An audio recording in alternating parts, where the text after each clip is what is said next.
exits. It's the heartbeat of the now and the then, where the story starts and never ends. Tune in, lean and feel the groove. Every moment, a vibe you can't lose. It's for the culture, by the culture. Braylonly's got the soul to show you. Breaking it down, lifting it higher. Feel the rhythm, spark the fire.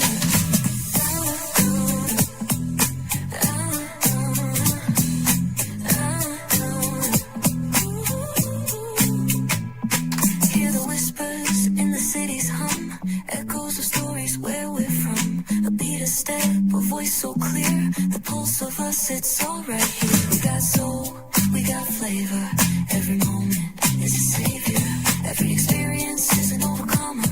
Turn it up, feel the glow, let the rhythm flow. Spotlight shining, we in the zone. This is the place where the culture's grown. Stories untold, now they're coming alive. Braylonly got the vibe tonight. One thing to know and two things for sure. Higher is waiting and lower is available, but either way we gotta go on tour. It's Braylonly's virtual tour, where the culture makes its move. Feel the love, feel the truth. This is us, this is you. From the unknown, the unembraced and more. This show, this brand and the possibilities of what can be is all here for you. I'm just a kid from the rock, trying to be a rock for people, trying to make it best they can to become. Being moved as a creator of power, to lift up all of us, not just a selective few. For the culture, by the culture, here we be. Braylonly, bringing life to your screen. Feel the soul, feel the truth, we're free. Trust and believe it's entertainment, news done our way with. Braylonly, spotlight sharp like a diamond shine. We see the stars, but the stories align. Deep in the soul where the heartbeats find. The pulse of the people redefining time. Just a pro tip, people have to earn the right to hear your story, but in addition to that, people have to earn the responsibility to be a part of it. Just because we are not seen by everybody doesn't mean we are not being seen by who needs to see us.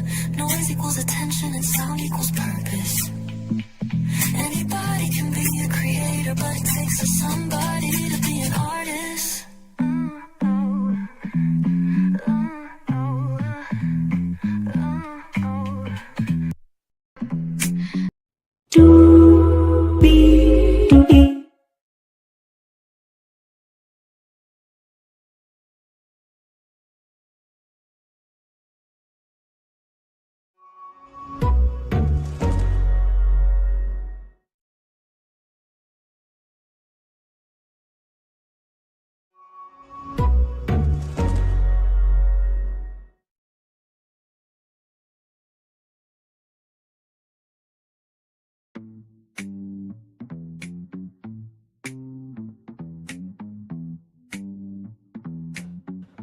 Well, hello.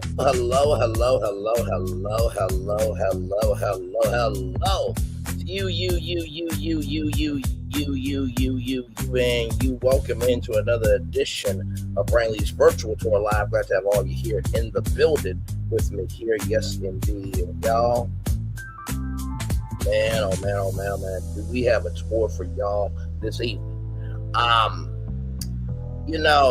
For some odd reason, people really think they can just step outside and they think that can't nobody handle them disrespectfully. And I don't move like that. I just don't, man. I think that at the beginning of the day, that people got the right to say what's on their mind. If you clap at them, they got the right back. They got the right to clap back at you. And what this waste of life did. This failure. I smell the failure of being in the NFL, going over to UFC, and saying what he said about Michelle Obama. We all know that was beyond disrespectful. I'm not surprised by it. Like I said, everybody else voted for the president. Voted for racism, voted for bigotry, voted for sexism, voted for hate, voted for division, for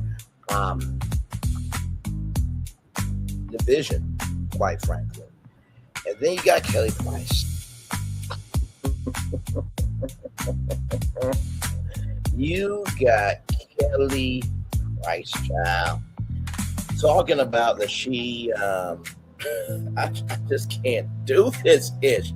Talking about that somebody has been stalking her, again, plastic surgery, this, that, and the third. But child, 2 years ago, let me say it again, 2 years ago, one more time, 2 years ago, you said what you said. Don't worry, I'm going to bring up the receipt, child. So let's get to it because higher is waiting. Lower is available. But either way, we got to go on to it. Yes, indeed, we do. Let me take down this kind of control here. You see that virtual tour background? Yes, you do. You hear that virtual tour music? Yes, you do. And then there is a me. Hey, everybody, welcome in. Once again, glad to have all you here. Let's get to it.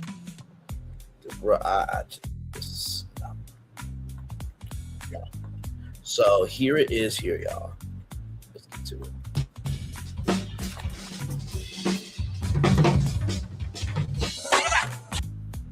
Report live from Hypers Club, Fight Plus News. I'm Janaba. On Sunday, a spotlight will be placed on the nation's capital after Trump and the UFC would host a night of fighting in front of the White House to celebrate 250 years of independence this coming July 4th. Let me refresh your breath because I want y'all to see it clearly.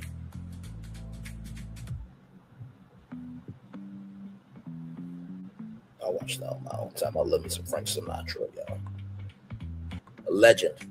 Hypers Club, Fight Plus News. I'm Janaba. On Sunday, a spotlight will be placed on the nation's capital after Trump and the UFC would host a night of fighting in front of the White House to celebrate 250 years of independence this coming July 4th. It would also be held to celebrate Trump's 80th birthday. Now, as mentioned, there was a lot of criticism going into the night, as many questioned if this type of event being held at the White House was acceptable, given that the White House is considered one of, if not the most respected landmark. Given that question if this type of event being held at the White House was acceptable. So it looks like 2 guys are fighting that. Given that the White House is considered one of, if not the most respected landmark in the country. My God. Now, despite the criticism, it would appear that many UFC fans would be happy about the lineup of fighting. Now, here's the thing, right? With this, so this was the watch party, right? And let me see if I can find a shot of the White House UFC.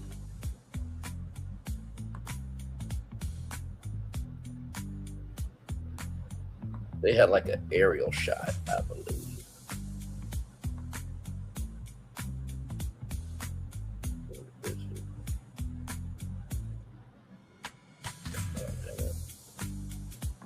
Oh, and there's an update that I gotta show y'all too. AMRI aerial.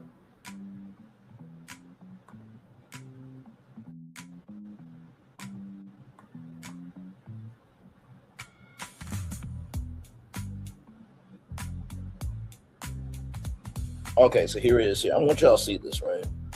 This was real, right here. I want y'all to see this. This was the shot. All of those people in the ring right there. And by the way, these lights blinded pilots from flying, right? Now, the thing about this ring, right? It was supposed to be weather that was raining, and also 2 mosquitoes and gnats and different bugs and everything else. Like, ew, filthy as the president is, right? I didn't get this. Didn't celebrate America. This was a glorified birthday party. And you know the crazy thing is, man, I have been saying for the longest time that all these brands that have been doing the 250th wrap around the products, that these products are going to be at the White House. And guess what? Monster Energy was one of them. They were giving away free Monster drinks. Now, it's 70, 80, 90 degrees. You don't need no energy drink. You need water. Not water. Water. Not water. Water. Not water. Water. Okay? Let's get back to the live stream here. Okay, let's get back to our live. We're in our live stream now, but let's get back to this video from Comedy Hype Plus. Hypers Club. The criticism, it would appear that many UFC fans would be happy about the lineup of fighting and overall production. But as the night would come to an end, UFC Freedom 250 would leave with a black eye after fighter Josh Hokett would disrespect former First Lady Michelle Obama during a post-fight interview. And lastly, Michelle Obama is a man. Am I right, America? What has angered many critics is that Hokit's insult directed at the Obamas made no sense, as Michelle Obama was not present, nor did the comment have anything to do with fighting. Since then, several people who would attend the night and watch the moment from home have gone on to share that they did not like the comment, including comedian Shane Gillis, who was there that night. As he would tell TMZ, he didn't love the moment. Hey Shane, how'd you enjoy the night, man? Pretty cool. What do you think of Josh Hoskett's joke? Can you please? What do you think of him saying Michelle Obama's a man? I didn't love that. A lot of people have said the opposite. That's why I don't like that. So let's pull up Michelle Obama. Now, this is what it's saying here. As Michelle Obama, Barack Obama are opening up their presidential summit, okay? Look at this, okay? Look, I want everybody to see this. Attorney and former First Lady of the United States of America, okay? That's who she is. Now, let's read her profile here. Born in Chicago and raised on the south side of the city, Obama is a graduate of Princeton University and Harvard Law School. In her early legal career, she worked at the law firm Sidney Austin, where she met her future husband. She subsequently worked in nonprofits and as the Associate Dean of Student Services at the University of Chicago. Later, she served as Vice President for Community and External Affairs of the University of Chicago Medical Center. Michelle married Barack in 1992, and they have 2 daughters. Obama campaigned for her husband 2008 and 2012 presidential campaigns. She was the first African-American woman to serve as First Lady. As First Lady, Obama worked as an advocate for poverty awareness, education, nutrition, physical activity, healthy eating. She has written 4 books, including her New York Times bestselling memoir, Becoming and The Light We Carry, respectively, 2018 and 2022. After leaving office, Obama ranked first in Gallup poll from the most admired woman in the United States for 3 straight years. 3 straight years. 3 straight years.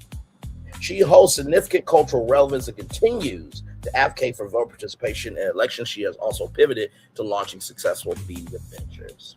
Okay. All right. Just let's look at her career, right? Following law school, Obama became an associate at the Chicago office of the law firm Sidney and Austin, where she met her future husband. At the firm, she worked on marketing and intellectual property law. She continues to hold her law license. She continues to hold her law license. She continues to hold her law license. But as she no longer needs it for work, she has kept it on voluntary and active status since 1993. In 1991, she held public sector positions in the Chicago city government as an assistant to the mayor and as assistant commissioner of planning and development. In 1993, 1 year before I came into the world in 1994, she became executive director for the Chicago Office of Public Allies, a nonprofit organization encouraging young people to work on social issues from nonprofit groups and government agencies. She worked there for nearly 4 years and set fundraising records for the organization that stood 12 years after she had left. That stood 12 years after she left. Obama later said she'd never been in a happier in her life prior to working to build public allies. In 1996, Obama served as the Associate Dean of Student Services at the University of Chicago, where she developed the university's community center. In 2002, she began working for University of Chicago Hospitals, first as Executive Director for Community Affairs, and beginning in May 2005 as Vice President for Community External Affairs. She continued to hold the University of Chicago Hospital's position during the primary campaign of 2008, but cut back to part-time in order to spend time before daughters as well as work for her husband's election. She subsequently took a leave of absence from her job. According to the couple's 2008 income tax return, her salary was $273,618 from the University of Chicago Hospitals, while her husband had earned a salary of $157,082 from the United States Senate. The Obama's total income was $991,296, which included $51,200 that she earned as a member of the board of directors of Treehouse Foods and investments and royalties from his books. Obama served as a salaried board member of Treehouse Foods Incorporated, a major Walmart supplier, from shortly after her husband was seated in the Senate until she cut ties shortly after her husband announced his candidacy for the presidency. He criticized Walmart labor policies at AFL-CIO forum in Trenton, New Jersey. On May 14th, 2007, she also served on the board of directors of the Chicago Council of Global Affairs. In 2021, the former First Lady announced that she had been moving toward retirement, though she continues to be active in political campaigns. The former First Lady says she is reducing the amount of work to spend more time with her husband. That's what Michelle Obama's all about. Now, let's look at the history of this piece of shit bastard. Now, Hogan has a history of controversial remarks during post-fight interviews, dating back to his tenure in Legacy Fine Alliance. Following his wins in LFA, Hope made several controversial remarks, including labeling First Lady Michelle Obama a man and criticizing the participation in transgender women in sports, saying they belong in the octagon with him because you need to get your ass whooped. I would like to see a transgender woman whoop his ass. Disrespectful. You know what? How about we have 2-on-1 fight? A black man and a transgender woman. Since he believes that he's the younger version of the president, let's see if he can win 2-on-1. This pattern continued his TKO victory at UFC 324, the first UFC event to be streamed live on Paramount, where Hogan responded to the idea of losing in a fist fight by saying N-word please. During the same interview, he called out Waldo Cortez Acosta, labeling him a deadbeat father not to one kid but to 9, and concluded by saying, P.S. Brittany Griner is a man. So what does that show? That shows a pattern of behavior. That shows a pattern of behavior. That shows a pattern of behavior, ladies and gentlemen.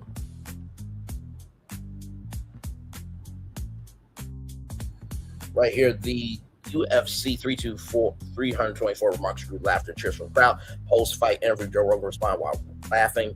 Brittany Griner catching straight. She doesn't deserve that. However, the interview was widely criticized by media outlets, and Dana White, CEO of the UFC, later expressed disapproval, saying, I heard about it, see, I don't love it. A video of the interview was sequentially deleted from the official UFC Asia social media account on Twitter at UFC Freedom 250 press conference.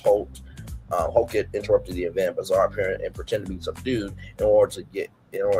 in attempt to get attention from the media.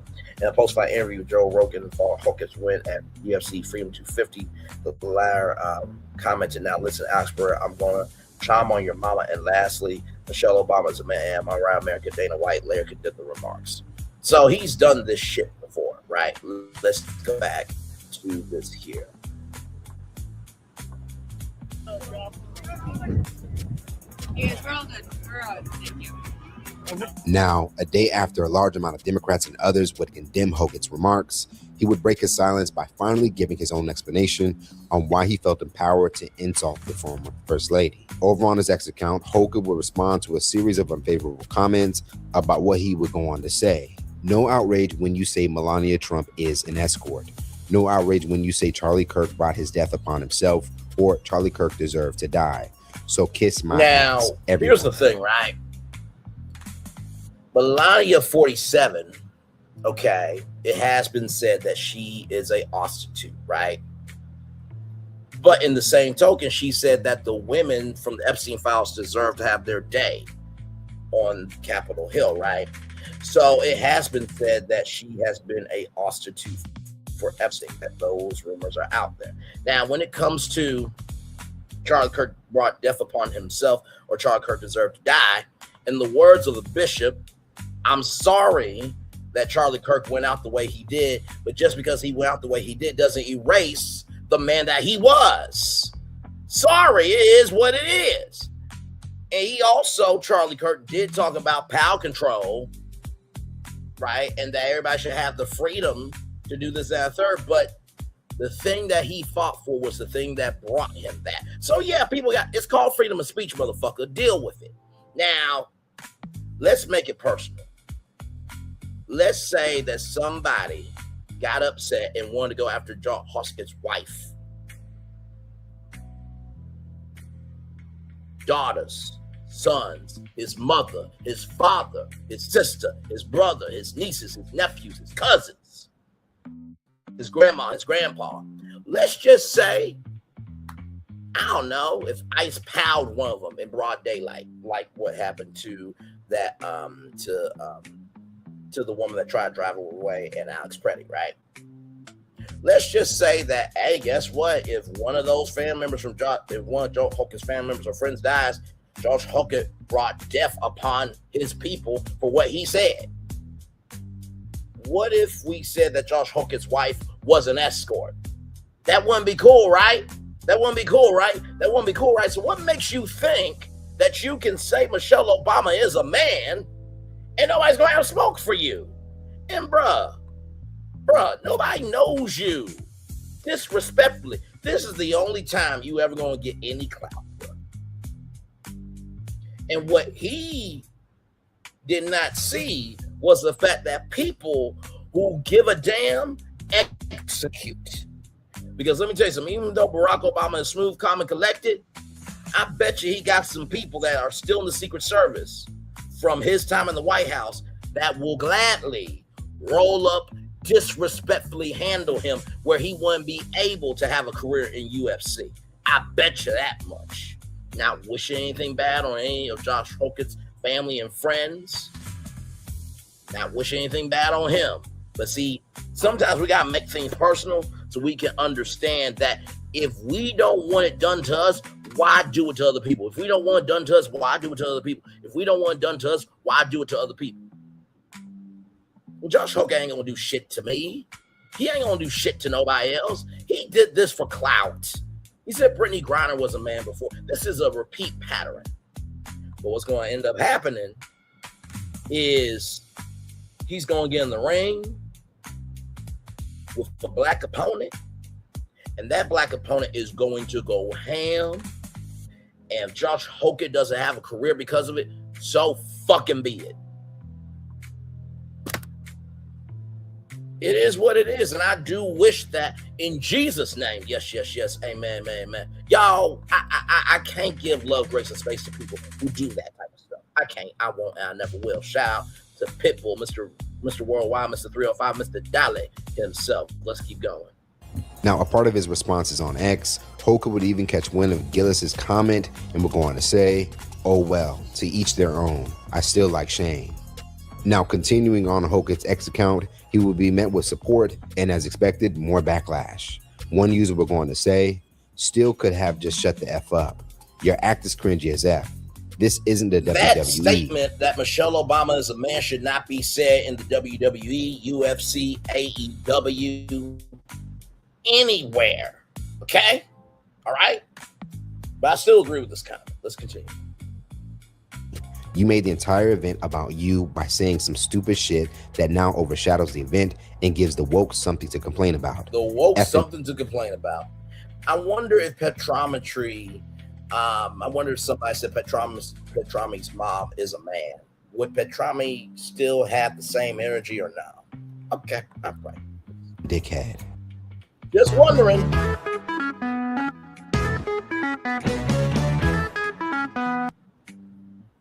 Now, despite Hockett's attempt to explain why he would call Michelle Obama a man, many users have continued to sound off on why the insult was ever made that night. Can somebody tell me why all these white men are out here feeling so threatened by Michelle Obama? Oh, it's because they're threatened by a strong, independent, intelligent black woman? Yeah, that's right. I've never seen so many bitch-ass wimps than all these Trumper MAGA men out here. Oh, Michelle Obama is really a man. Is she? Is she? By the way, the last person who did that, Candace Owens, is in a lawsuit. And I hope that she goes broke as fuck. Let her lose everything that she's got. She don't deserve shit. The only thing she deserves is to debate Milagro Grams Monday through Friday, Tasha K being the moderator, and Portia Williams being the correspondent for the show because she's a journalist. Let's keep going. No, man, but I bet she's got a bigger set than you do because I have not seen a bigger group of pansy bitches than these white Trumper men. They're out here afraid of everything, of everybody, and they have been threatened by Barack and Michelle Obama for decades now at this point, and they are terrified of somebody who shows that they are intelligent, that they are more sophisticated, that they are a better overall person than them, because she happens to be a person of color, and they want to go after her and the Obama And name. by the way, with him saying that, that just lets me know that his wife is racist. His kids, I hope they're not racist, but father, as the father does, the kids do too, but I'm praying to God that the kids aren't. But I'm also wondering if his dad's like Jeff Metcalf, watermelon felon. Let's keep going. Hasn't even held office in like a decade. How could you possibly be thinking about Michelle Obama? That'd be like Jalen Brunson when he won the Finals MVP. He's like, oh, yes, I'm so happy to bring the Knicks their first championship in over 50 years. Also, Nancy Reagan was a whore. Thank you, New York. Calling Michelle Obama a former first lady, a man on live TV on the White House lawn, is so insanely fucking disrespectful. Michelle Obama and Joe Rogan, disrespectfully, bro. I mean, you were a part of the foundation of reality television, bruh. Your smiling ass, oh my God, man, just. But God forbid somebody said Joe Rogan's wife was a man. God forbid if anything happens to Joe Rogan's family or friends, right? I'm just saying. I don't wish down Joe Rogan. I don't wish down his family and friends. But like, bro, come on now. Am I right, America? This is not liberal snowflake propaganda. There is a big difference between what this UFC fighter did and a comedian telling an offensive joke. Now, an offensive joke can still be offensive, even if it is a joke. So if that was said at a comedy show, that should not be said because that's a lie. But I get where he's going here. Go to a comedy show understanding that the boundaries are going to be pushed. That is literally their job. In the words of the great late Patrice O'Neill, half the room should be in utter disgust, shock, and hating your guts, and the other half should be dying of laughter. And if this was a regular UFC fight in like Abu Dhabi or some bullshit and he got on the mic and said that, whatever. He's just rage baiting, trying to be controversial, trying to be put on the next title card by Mr. Daddy Dana White. But you were on the White House lawn in an event that was already publicly ostracized because it feels like a circus act, but y'all are saying it represents freedom and everything that's great about America. Okay, cool. They were great fights, yes. But you're on the White House lawn and then you publicly insult a former first lady from 2 administrations ago? For fucking what? Roles reverse. What if the NBA in 8 years and 2 administrations host an NBA game on the White House lawn and then Victor Wembanyama gets on the mic and he says, yeah, well, Melania Trump, she's a dumb cow. That'd be up. Listen, and if I you're agree a black with person, him that even though we don't really like the president and his family, that respect is respect, right? In America and a citizen of this country, and you support Donald Trump, a man who supports and holds events. Now, I gotta tell you, for Ari Spears to say what he said after what he did with Tiffany Haddish, if he is correct and people are with him and of that energy to stand with him, you know that you done screwed up, bro. Where a guy and lost out on money from Black TV can call Michelle Obama a man, and who also depicted the Obamas as monkeys. You are the worst kind of COON. You're the worst kind of COON. And at this point, how do you live with yourself? How do you sleep at night as a black person supporting a president that depicts the one and only first black president we ever had as an ape and his wife, the first black lady, and supports a guy at an event who calls her a man? You are the worst type of COONs. You know what's really sad? It's going to have to take Josh Hawkett to lose all his endorsement deals. But if you're under the president, his regime, and this, that, and the third, then those sponsors won't really take away nothing. But let him start losing money. And Dana White, I really can't stand his dumb ass because bro, like, he said what he said of he doesn't condone it, but like, bruh, strike him from his next fight. Strike his pay. Do something to let him know you ain't gonna take this shit. Because see, when you mess with the green, then they get in line. See, the other side also has a massa. It's called cash. Black people had a white massa. White people, their massa is cash. I'm not talking about all white people, so y'all just calm down. I'm talking about this dumb fuck right here that we're talking about, Josh Hawkins. Okay, he gonna try to do the Incredible Hulk. Really? This is the Hulk. The Hulk. The Hulk we respect. You, we don't. Let's continue on. Now here come all the comments from all the racist white people who want to tell me to stick to comedy and play victim. Y'all right there with them. Y'all ain't slave masters.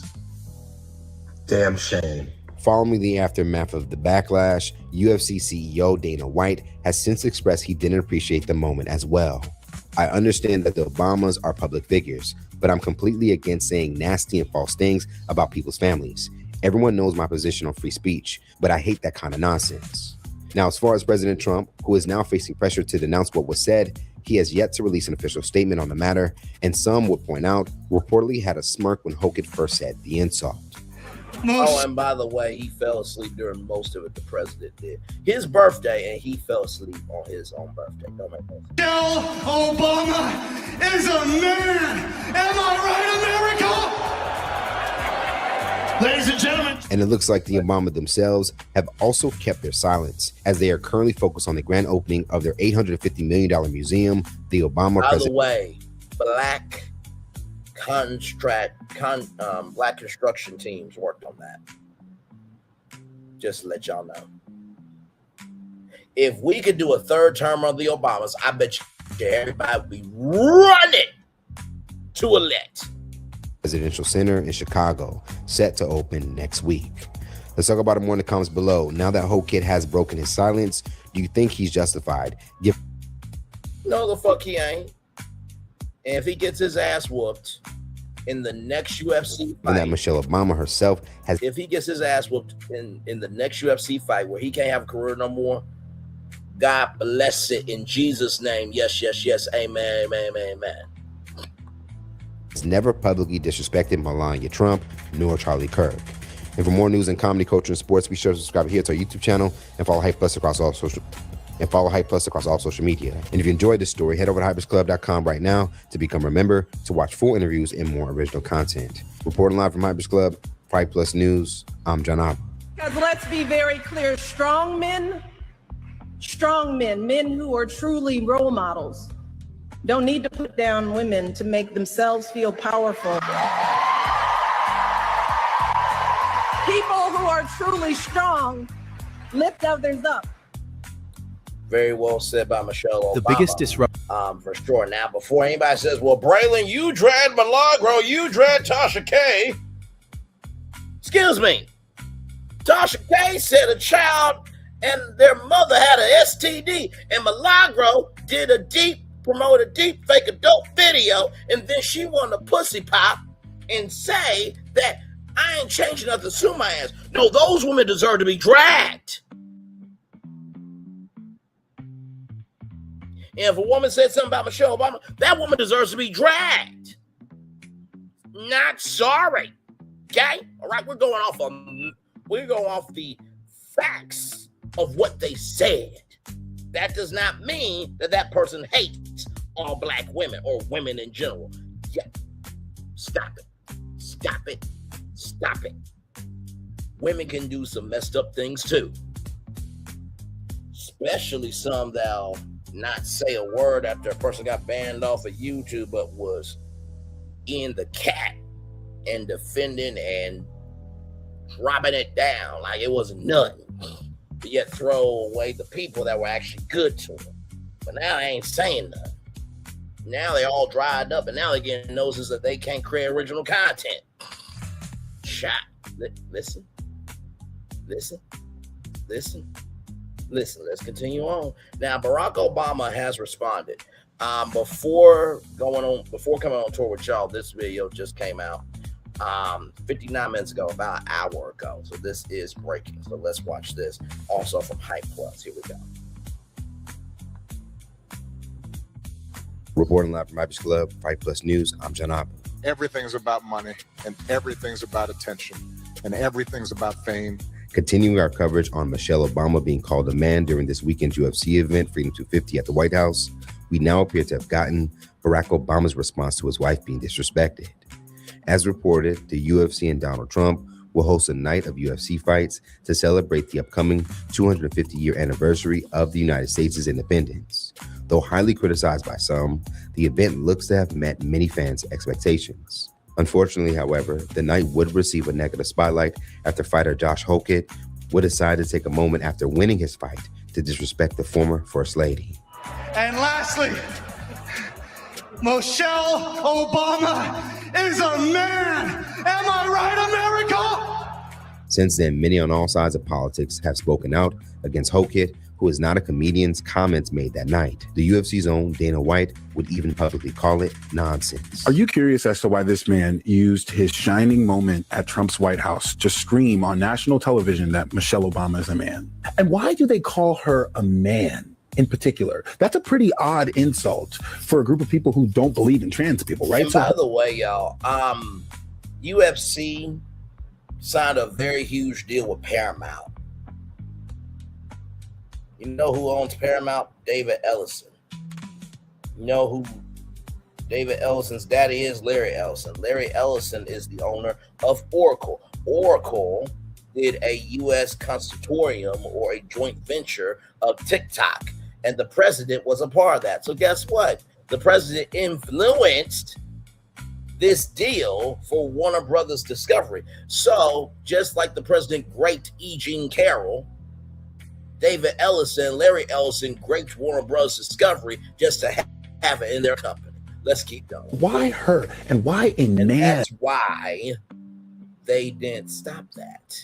That's why they didn't fade to black, because they allowed that on their airwaves. And as an insult, well, history has an answer for you. And let me tell you, it's one of the most powerful tropes ever used by white storytellers. The answer is coping mechanisms. History tells us that a way that white people have coped with the guilt of building the world's richest country on the back of a violent racial hierarchy is mythologizing black people into archetypes. Stay with me. So a good example of this you see in white movies written by white storytellers is this mythologized character of the mammy. She's a dark-skinned black woman who has devoted her life to the love and the care of black children. Her character does not blame white people for their history of oppression or their active maintaining of oppressions. And through resonating with her character on screen, white viewers can cope with their history and forgive themselves without ever having to engage with a black person in real life. Here's another trope of black women we see pop up during slavery and post-slavery. It's called the Jezebel trope. It depicts black women as hypersexual and incapable of being sexually satisfied and temptress. This allowed slave owners to cope with decades of rape, right? It wasn't that they were attracted to these black women, is that these black women wanted it and they tempted them. Actually saw Vice President Harris get a lot of that Jezebel. They were attracted to these. And these Jezebels, these were the same women who were breastfeeding white kids. These were the same women that were raising these white kids. So you remember Skip Bayless, how he said that he was raised with somebody black? Not saying, you know, Skip Bayless, even though he grew up in the culture, right? And let me tell you something. The Jezebel is usually one of the most flawed characters, because a Jezebel is who they actually want, because they can't really do what they want to do. So they go to the Jezebel so that way they can actually be in sin and make them feel bad. So they'll use reverse psychology to make the Jezebel feel bad. And then let's not forget the ape and the white woman. There was a magazine cover of LeBron James in that pose. Can't remember what magazine, but yeah.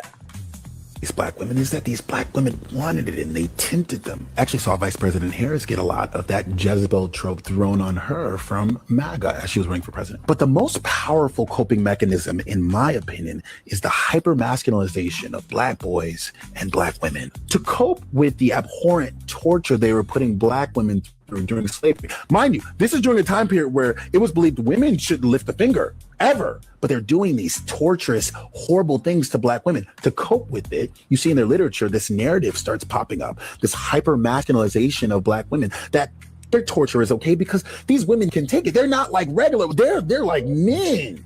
Now, on Tuesday, Barack and Michelle Obama would make their first public appearance together since the UFC night to address a room full of stakeholders of the newly built Obama Presidential Center located in their hometown of Southside Chicago. While speaking to the room, Michelle Obama would seemingly decide to not draw further attention to the disrespect she would just receive by focusing on the grand opening of their center.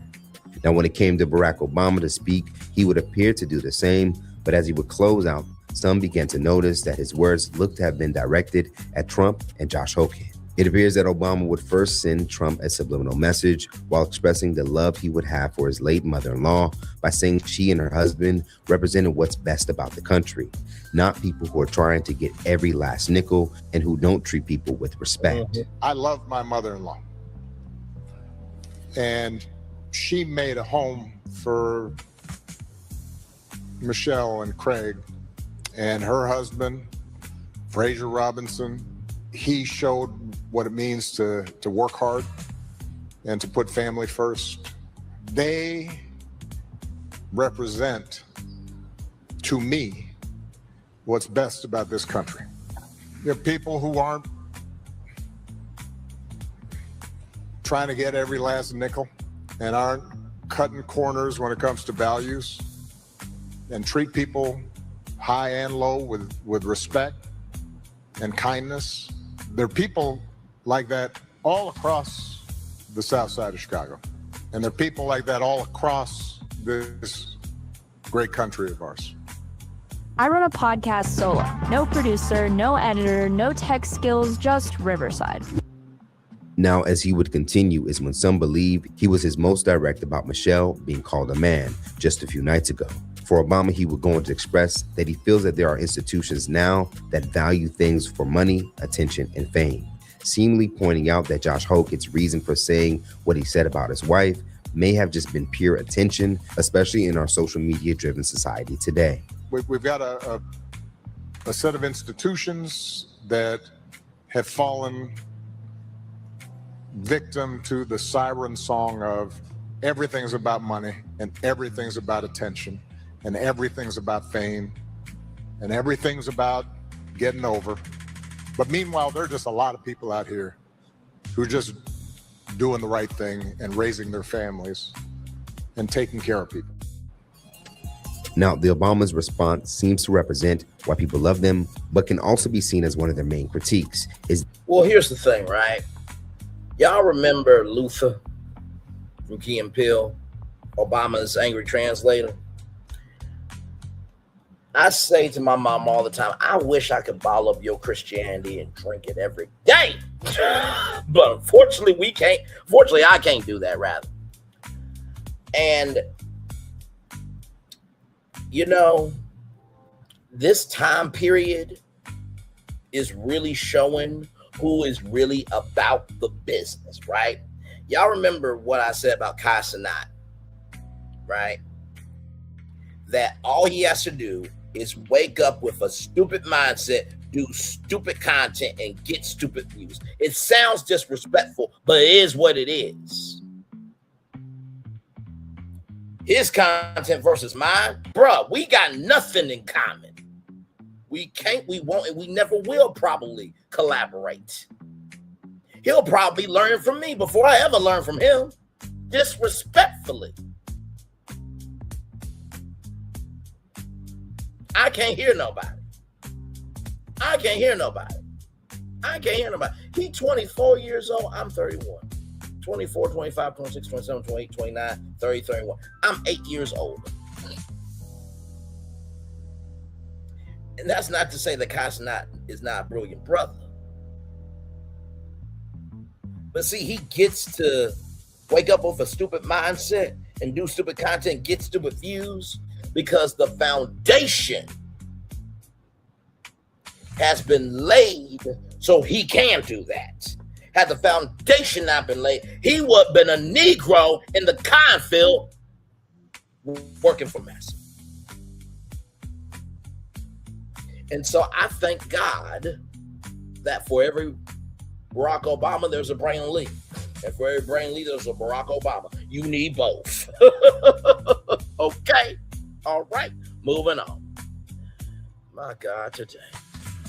And by the way, isn't it amazing that even after the White House, they're more presidential than the dumb fuck that everybody else voted for?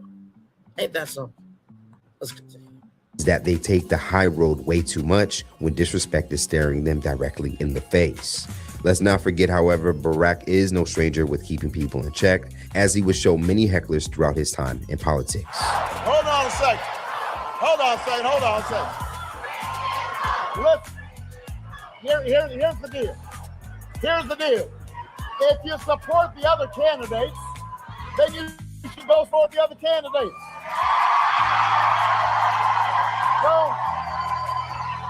Don't be here. Now, it is unclear if the Obamas will ever fully address the moment, but Barack has seemingly criticized Trump's new Iran deal. During a recent interview with ABC News, Barack would express he's doubtful that Iran and the U.S. will reach an agreement that will work better than the previous agreement that once was in place.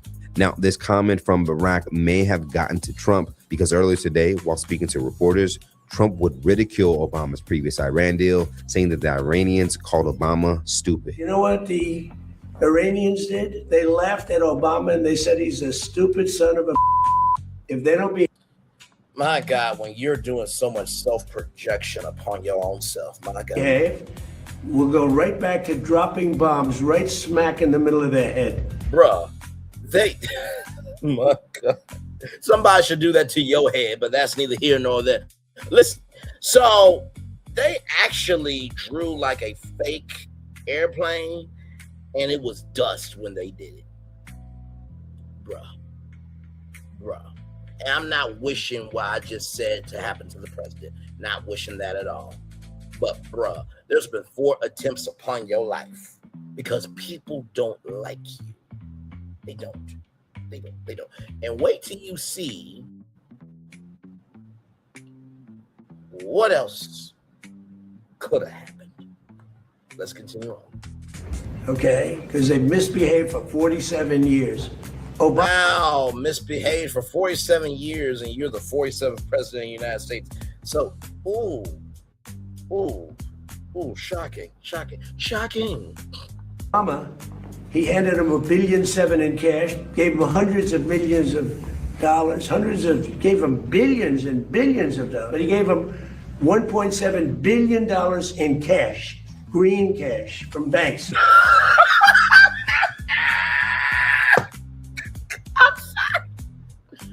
Hey, look, listen, the cash was green. Can you believe it? Can you believe it? I can't believe it. Can y'all believe it? It was green cash. Just, my God, today. Jesus.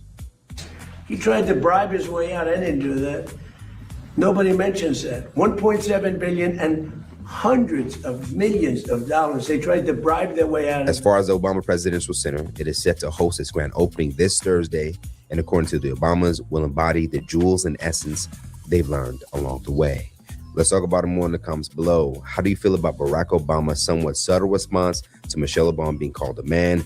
Should he have been a bit more direct, or was this not the moment to highlight such disrespect? And for more news and comedy, culture, and sports, be sure to subscribe here to our YouTube channel and go ahead and follow Hype Plus across all social media. And if you enjoy content like this, head over to Hype Club right now to get a membership to watch full interviews and more original content.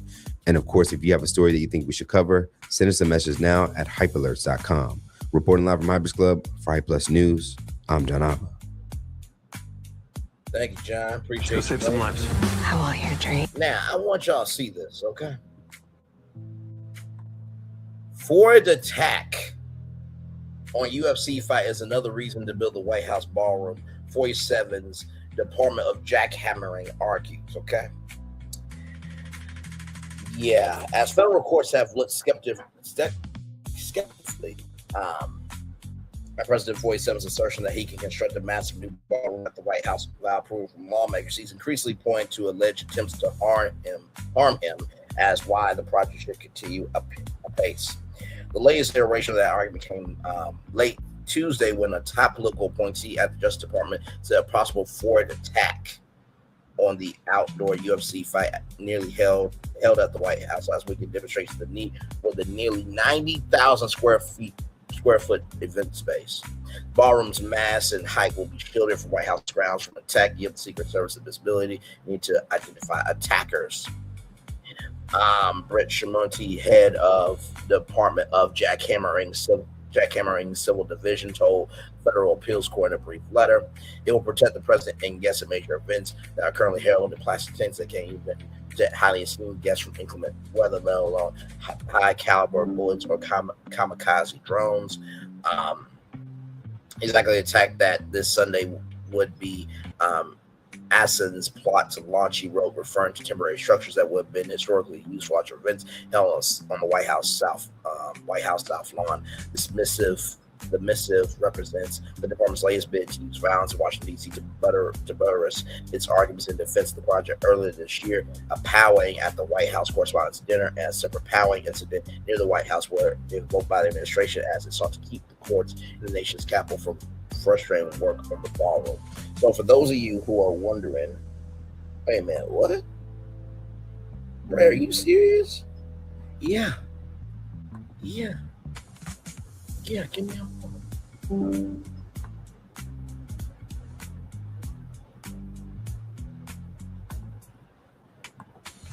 And y'all wait till y'all hear how old this person was.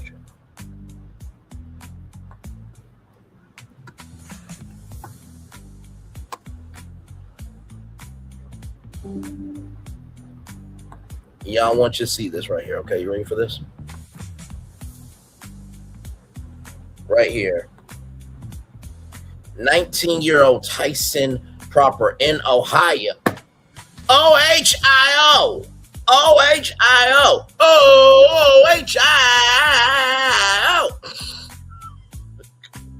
19 years old. 19 years old. 19 years old. Let's read it. We're seeing in politics, which is, by the way, where the last destination came from there as well. 19-year-old would-be attacker of UFC event sought to use drones and was referred to police by his parents, FBI says.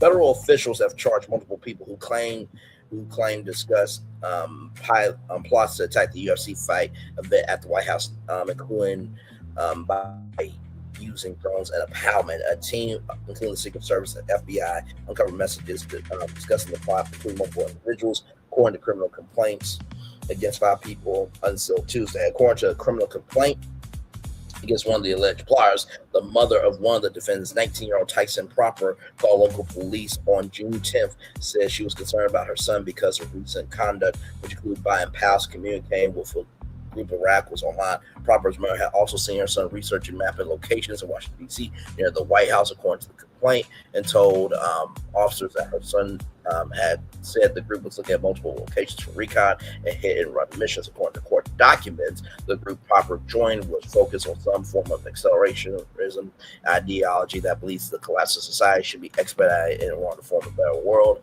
There it is. We're moving on. Some members said in the chat they did not want people connected to Jeffrey Epstein running the country, according to the complaint. While Proper was also focused on targeting lawmakers who were pro-Israel. Other members expressed vehement anti-Semitism, as well as the belief the government is run by elites who sacrifice babies and are being protected by President 47. Well, I mean, listen, the president did rape a 13-year-old girl, judged the tightness of vulvas and vaginas, and forced a 13-year-old girl to perform fellatio. Jeffrey Epstein and the president walked around a young lady in his Taj Mahal casino. And let's not forget, I'm a play it. Sure am. Yep, I am going to play it every time. Every time. Every time. And every time. And every time.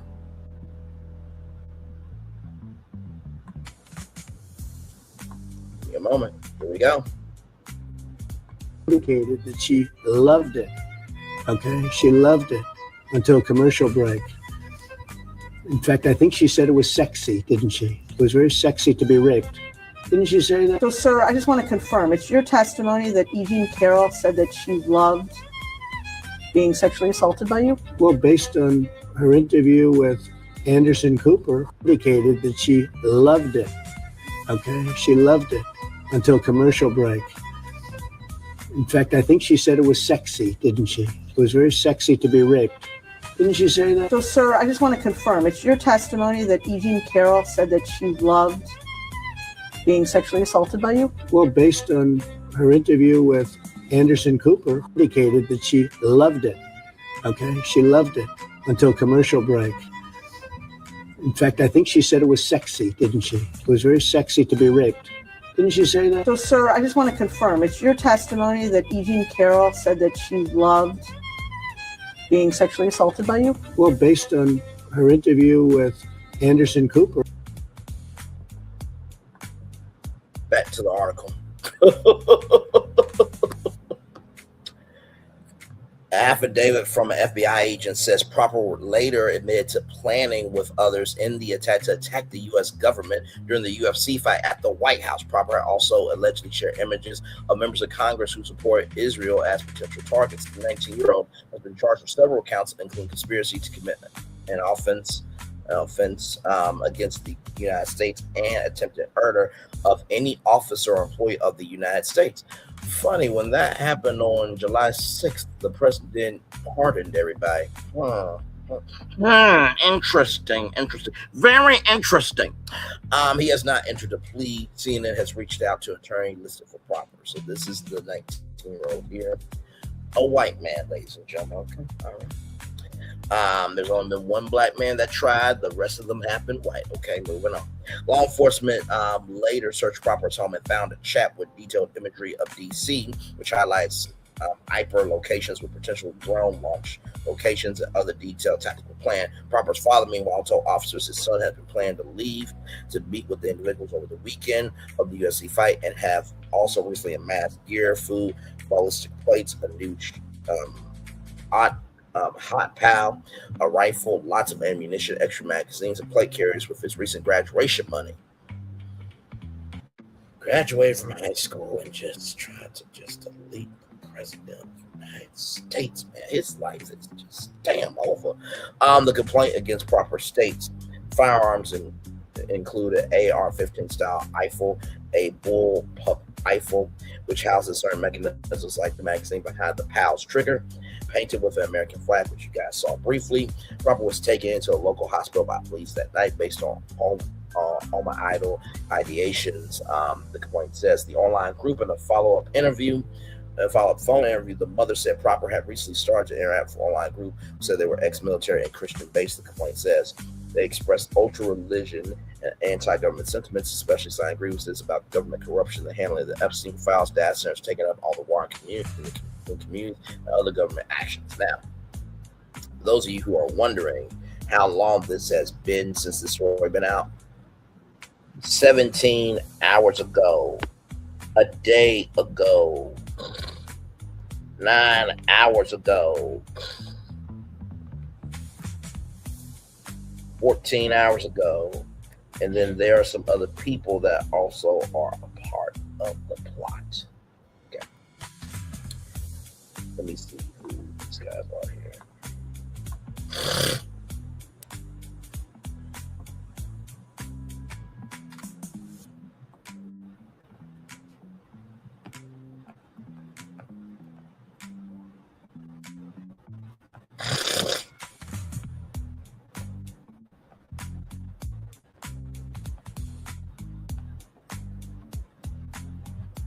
Okay, it does show who they are. Okay, let's keep going.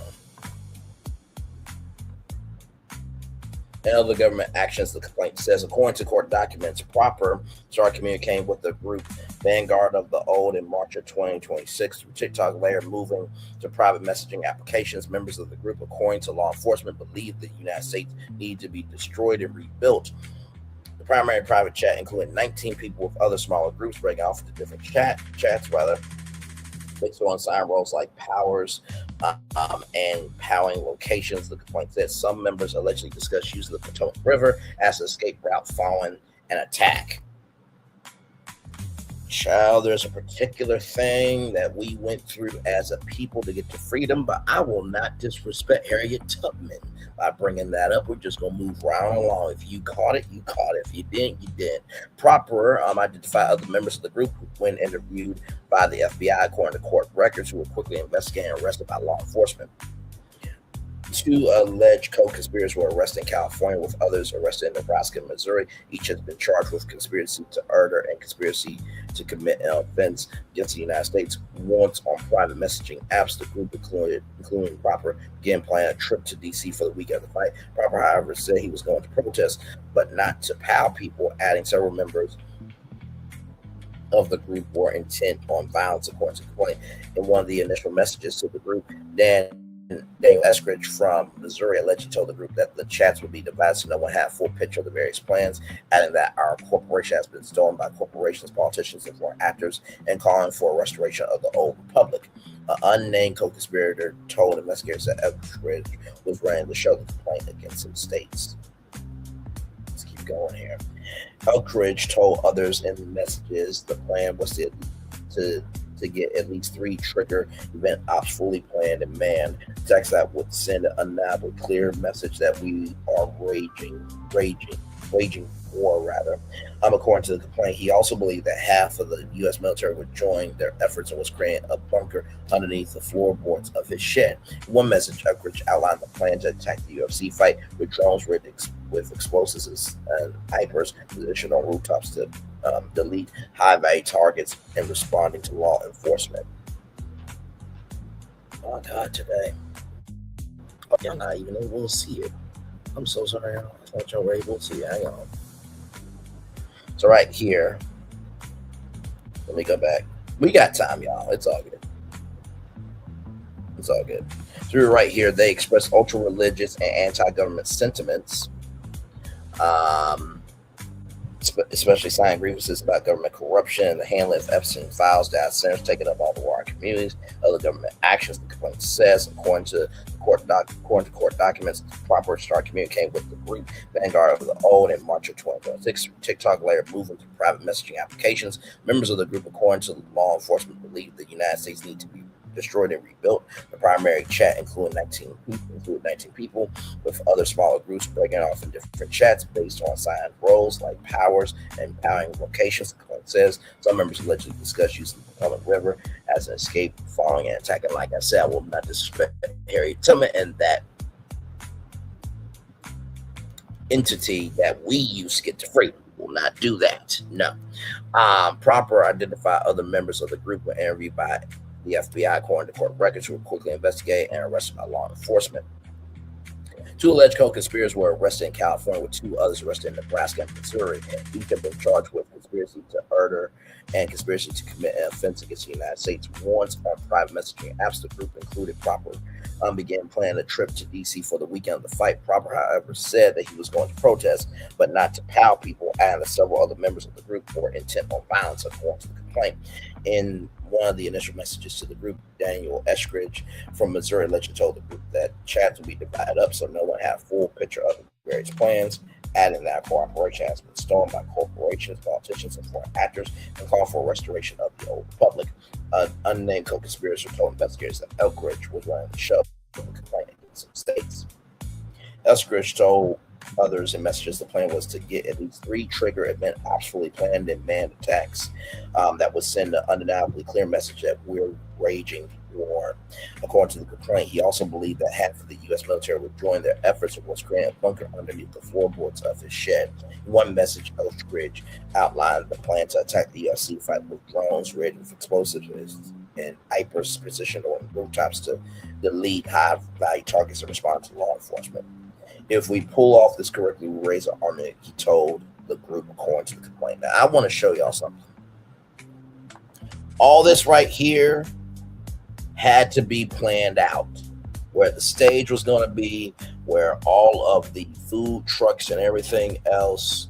I do not know what this is here. This is not. I'm guessing there were fights here as well, or maybe this was like a photo op, because the fights were actually in front of the White House, right? So I don't know what this was here. Maybe these were some pre-fights, what have you. Maybe this was a booth, for these fights here. But all this had to be planned out. Event planning is a multi-billion-dollar business. I would even dare say trillion-dollar business, right? So I don't know how they would have been able, because when you are doing event planning, usually it is a contract, and whoever is supposed to be at that site is supposed to be there. Listen, I keep it real with you. Okay, so let's continue on here. According to those messages, members in the group discussed practicing with drones, and one unnamed person claimed to be able to build drones that could subvert standard remote jamming from law enforcement. Proper also had allegedly planned to pick up another member of the group on his way to DC from Ohio. That person, complained, said, was trying to procure a firearm for the trip. Proper said the group planned to deploy drones with explosive devices or cause panic, drawing high-value targets, including wealthy people, politicians, to evacuate where hypers and additional powers in the group be stationed, according to the complaint. So create a massive panic so that way they can focus on, because to create a massive panic so that way the wealthy people and politicians would be like, oh my God, what do I do? So as you try and figure out, listen, I am giving it to you real raw and direct. Okay, this is actual news, y'all. Not what I'm doing, okay, because I'm more of a commentator than a journalist, but I'm a commentator with a journalist's soul, accountability, responsibility, and integrity, okay? According to messages revealed in complaints, members of the group discussed practicing with drones. Oh, yeah, I already read all that. Not bad. In messages reviewed by law enforcement, Proper said one of his possible targets was Republican Senator Marsha Blackburn, because she's taking money from the Israel lobby. Proper sent other images to people of the group he felt should be targeted, including other senators and members of Congress. Images investigators believe were taken from an anti-Israel website. Drones and explosives. The group also discussed finding a cook. If you don't know what cooking is, go watch Breaking Bad, or you can go watch the Recaps YouTube channel. Review Breaking Bad. There's plenty of. By the way, shout out to all the recap channels. I watch y'all all the time. Y'all are highly entertaining. I love it. I fucking love y'all. To build explosives, to attach drones, and look into stealing explosive materials from a military and ammunition plant in Kansas. Another individual charged in the alleged plot, Abraham Alvarez, allegedly discussed targeting the president, vice president, Israel Prime Minister Benjamin Netanyahu, and billionaire Elon Musk, court documents. They said, all y'all, all of yous, the lot of yous, the whole lot, the whole block. Okay, they were not playing at all. Alvarez allegedly said in chats one of the group's leaders, that he was working on procuring a drone operator and had at least one drone with another unnamed co-conspirator working to build more to complaint against some states. According to the complaint, Alvarez told others on June 11th that he was gathering explosive material and will start cooking now. Our evacuation options are too pricey with our current assets. Alvarez let well, I can get the $15K, but it will take time, not enough, so we need another way out.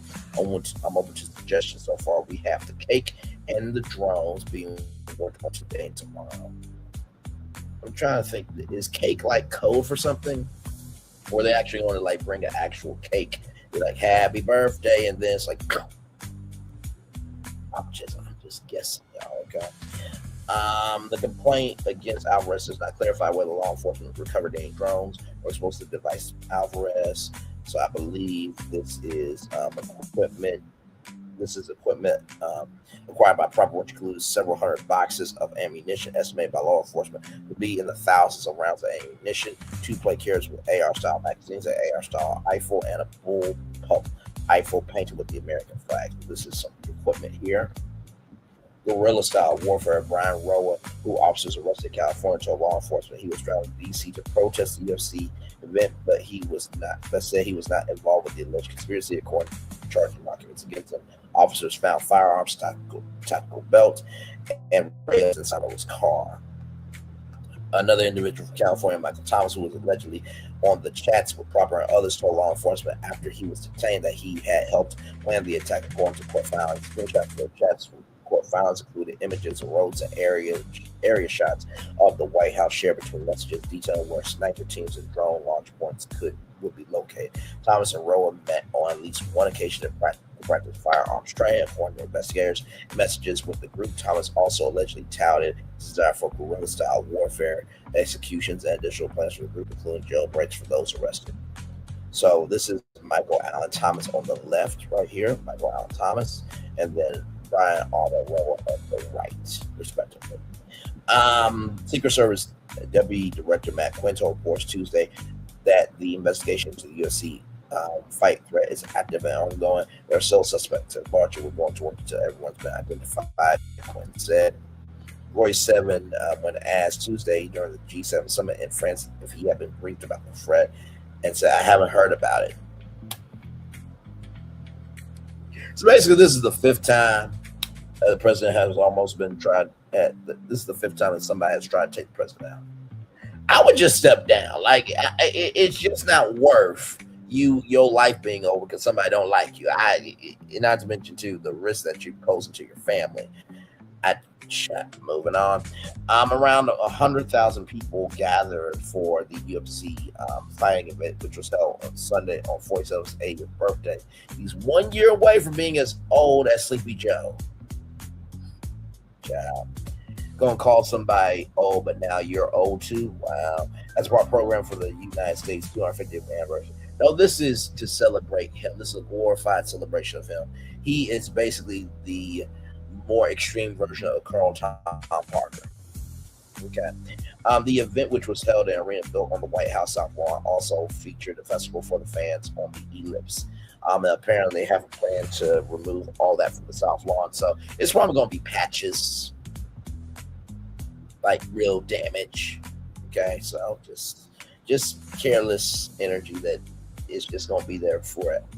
Carelessness that's going to be there forever after it's all said and done. Secret Service handled all security on the White House grounds, while police was the point on the eclipse. I guess maybe. Now I don't know what the eclipse is. I'm guessing that this part was the eclipse right here. I guess. Now, if you're saying the hotel, you can literally see the White House like right there, which is crazy work. I'm guessing this might be the eclipse right here. This watchtower where they can see everything. I'm guessing. Just guessing. Let's continue on. Including multiple street closures. It took about 19 months of planning and weeks of setup to bring 47's vision together. The roughly $60 million price tag was split by UFC, though federal government was in charge of first aid, medical services, law enforcement, security. Make sure you only serving the white people, no blacks, no minorities, except if they are giving cultural capital so I can gain financial capital to keep causing hell to people. Only those people get medical aid and first aid. My God. Hey! According to White House Management and Administration Director Joshua Fisher, Secret Service officials Matt Patel. Not them being mad at the guy that's allowing racism and everything in between. Oh no. The guy that bought whiskey for his team. The one who got big mad that his wife got a whole article done about. Oh no! Secret Service officials whose agency partnered with the FBI in the investigation are angry with FBI Director Kash Patel, saying he prematurely posted the news that people connected to the plan had been arrested. Officials in the Secret Service and FBI were frustrated with Patel's post on Twitter, which had plans to announce charges once they had been unsealed by federal judges across California, Missouri, and Ohio. Two sources told CNN to put it out and just selfishly tweet is just poor form. And the administration and the president, his pores ain't poor form. Oh my Lord Jesus.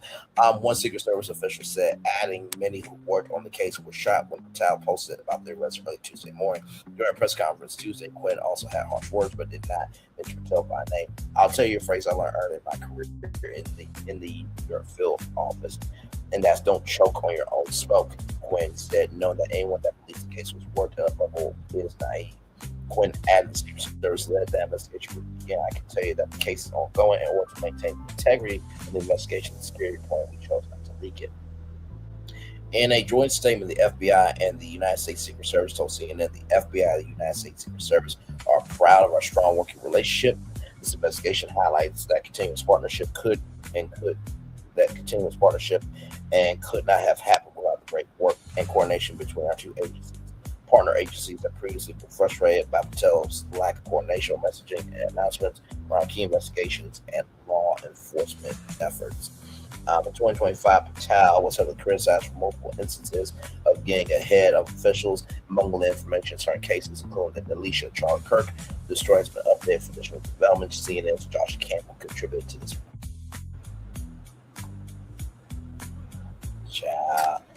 Let's roll on. So now we get to Kelly Price. From MediaTakeout.com, Kelly Price claims she was under attack from witchcraft. Child Elphaba won't even deal with you. Good Lord, Jesus. And she's actually the good witch. R&B diva Kelly Price sparks catastrophic welfare concerns after terrifying 2-hour Instagram live meltdown, claiming she's under spiritual attack. Honey, pull the curtains close and get on your knees because the entire R&B world is an absolute unified state of panic right now. That's a lie. But anyway, the legendary Kelly Price, well, legendary is in the eye of the beholder, but moving on, known globally for her soaring powerhouse vocals and timeless gospel-infused hits. I would say Karen Clark Sheard is more of a legend than Kelly Price in the world of gospel, but that's neither here nor there. Let's continue on. Completely sent the internet into a tailspin last night after jumping onto Instagram Live when fans thought it was going to be a casual late night chat developed quickly into a deeply disturbing marathon broadcast that lasted nearly 2 full hours, looking visibly disheveled, frantic, and thoroughly exhausted. The Grammy-nominated diva left thousands of viewers in real-time horror as she aggressively claimed her life was in danger. It was an imminent danger. Shout out to Tone the Don for this. Here we go. It's coming out soon enough. I'm not playing with anybody. And I'm going to heaven when I die. And I'm not dying until Jesus says.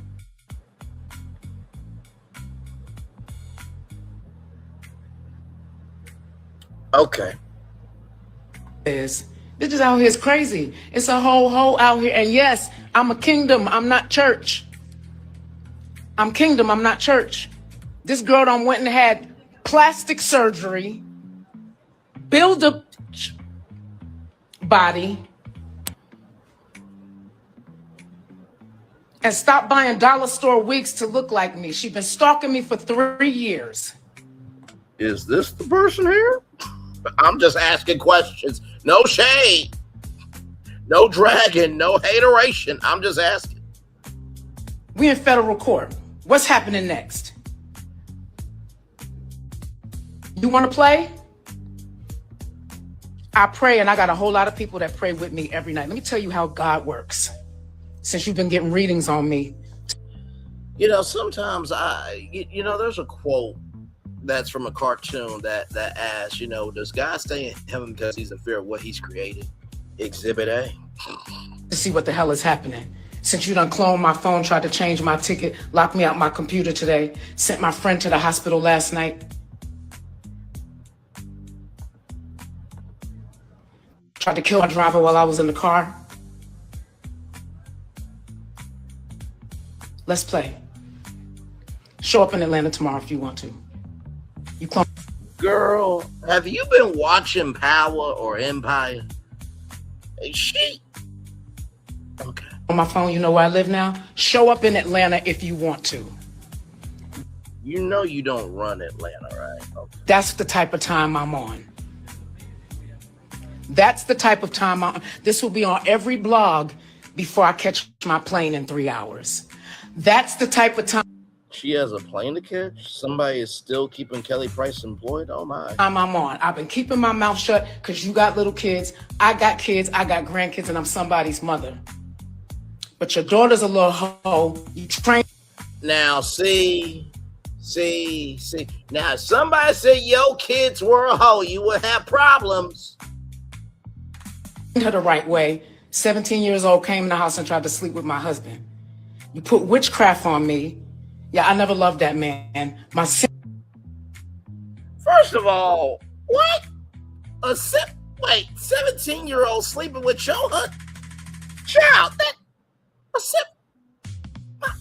you know what? Oh, and my sister sent him into me. She a witch and she sing in church every Sunday. Well, I mean, not all witches are at church. I mean, there's a witch right now on my screen talking nonsense, but okay. She sent him into me and then played on y'all top and played on mine. Continue. Saying that I was kidnapping him while she was paying him. He was. We're going to be here a while. We got 1, 2, 3, 4, 5, 6, 7, 8, 9, 10, 11, 12. Oh my God. 12, 13, 14, 15. We're going to get through them all, y'all know. A handler. I don't put my business in the street. This is a testimony. I'm not playing. You want to play? Show up in the city of Atlanta. You're going to have a problem tomorrow. So a testimony is calling somebody else's kid a hoe and saying that their 17-year-old daughter is sleeping with your husband. That's a testimony? Okay. My gun is registered.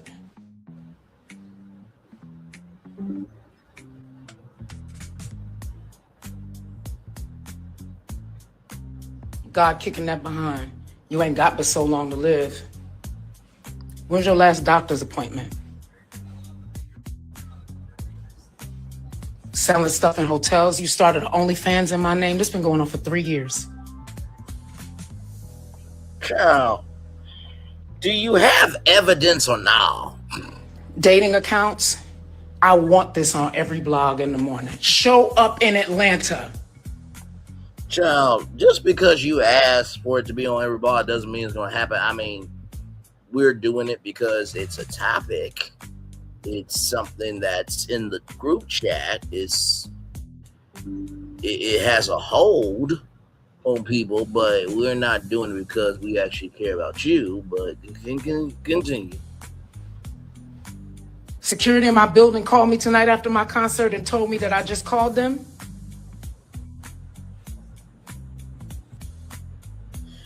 You know, I personally think that Kelly Price is the plus-size version of Nicki Minaj. Okay. I mean, at this point, all Kelly Price has to do is say that she supports the president, and they'll be sisters. Let's continue on. Show up in Atlanta. That's my city. It's not your city. Keisha Bottoms is running for governor. You know, and you're not the mayor either. I would say Jermaine Dupri is more Atlanta than you. I would say the Brat's more Atlanta than you. I would say that Candy Burrs is more Atlanta than you. I would say Delta Airlines is more Atlanta than you. I would say Chick-fil-A is more Atlanta than you. I would say Church's Chicken is more Atlanta than you. And it's Church's Chicken that was founded in Texas. Half a shit. Continue. Try it, and I could come to your city, but I don't give a damn about where you live. You don't give a damn about where she lives, but yet you say you'll come to her city. Okay. Praise the Lord. The Lord's like, I will strike you down and make you go to hell. Keep bringing up my name, damn it. Do it again if you want. That's what God is saying. I'm God's translator tonight. Okay. And God showed me that your mama's in the grave because she was doing the same thing to your daddy. See. Yeah, somebody talked about her mama. I heard that. It just this. I don't play on dead people, but your mama. You just did. Taught you how to do this. You ain't never had a man that loved you. Everybody that's ever loved you, you put a spell on. Just like you did when people were concerned about you being kidnapped and shit, and try to do welfare checks, and you said, "Fuck them." That's what you said. Okay. This is the kind of stuff we go through in the industry. People playing on our tops. No, Ashanti is beloved. Mary J is beloved. My wife Jill Scott Lee is beloved. Who else? When Whitney Houston was still here, she would be beloved. Yeah, we actually love some people. We can't stand you. Continue. I mind my business and I go home. You mind your business and go home.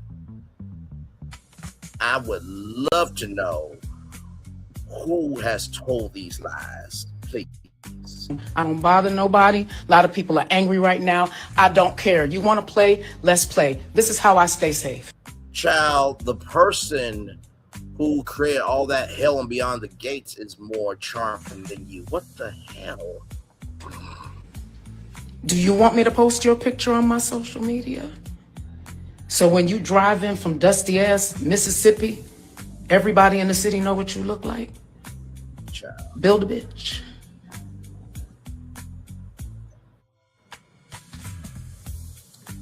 You know, she's saying build a bitch when, well, people have said that you overweight, but listen,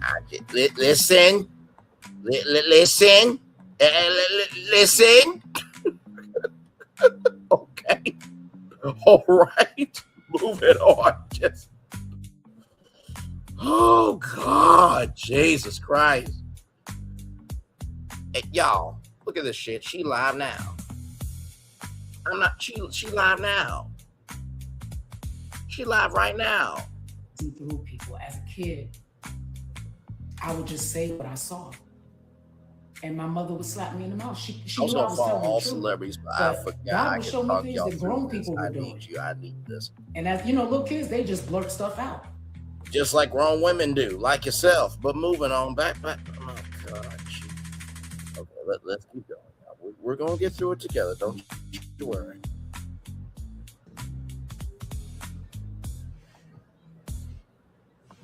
And yes, Jesus loves me.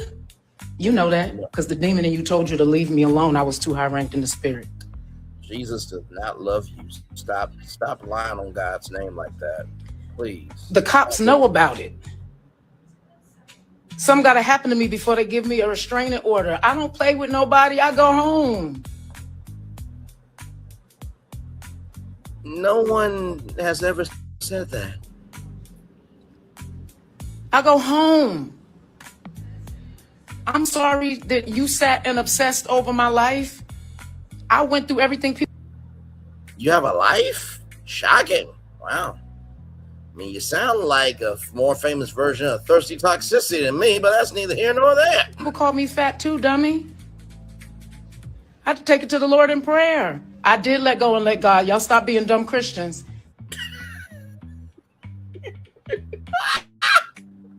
Stop being dumb Christians. Child, it takes a dumb Christian to know a dumb Christian. That's why so many people in the grave right now. David took Goliath's head off with his stop being dumb Christians. Stop being ignorant. That's why so many people are dead before their time. Child, you might be dead before your time if you run up on the wrong person. Good Lord Jesus. Okay, we're going to get through it. We're going to get through it. Use the word of God. He's a God of war, not just a God of peace. I've been doing a series on warfare.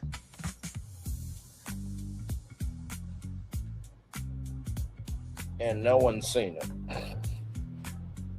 I've been doing a series on warfare, trying to teach y'all how to use your sword. It's the word of God. I use the word of God. I'm supposed to sit in the corner and let somebody just keep playing on my top. Why am I? You use the word of God? Because none of this sounds like anything God would approve. I'm going to tell y'all something. It will be on every blog in 3 hours.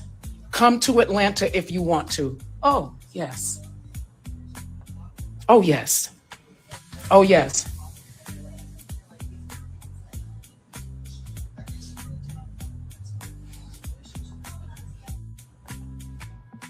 You should be trying to get your kids out of CPS right now. Good damn. If somebody can sit online and create a whole second life, y'all done cloned my phone already.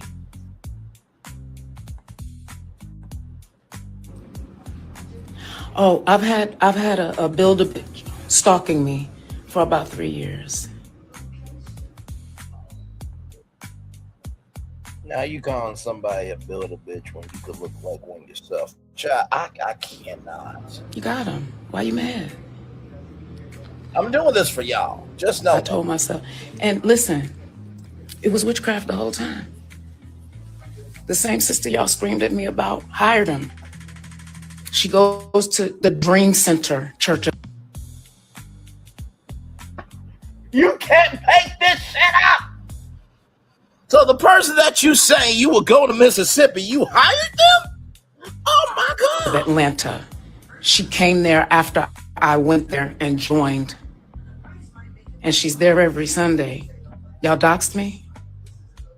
Let's go to church tomorrow, y'all. Today, excuse me. You're not excused.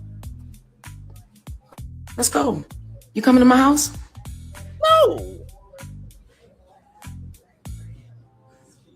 In the past, President, I'm a public figure. I have to expect to be less safe because people know me and you mad? People know you. People know you. Oh, God. Child, if I had to put my money on who could lose their mind in 0.006, Mr. Blutowski, 0.0. Now I'm about to tell you why I want you to tell John, Jeff, and Jacob now. I want you all, I want you out. Out of my house. I want you out of my house by 9 o'clock Monday morning. If I had to bet which black woman could lose her ever-loving fucking mind in 0.0 seconds, I would say Tina Campbell before Kelly Price. Have you seen what she did on Mary reality show that was on WeTV? Let's continue on. Keeper of the family secrets. Sending witchcraft to my friends. And I may as well say it because y'all sent it to me. I went to go support my friend last night. And you sent witchcraft to her show in Birmingham last night and she landed in the hospital after her show. You sent witchcraft to my driver. He landed in the hospital after driving for me for over 10 years.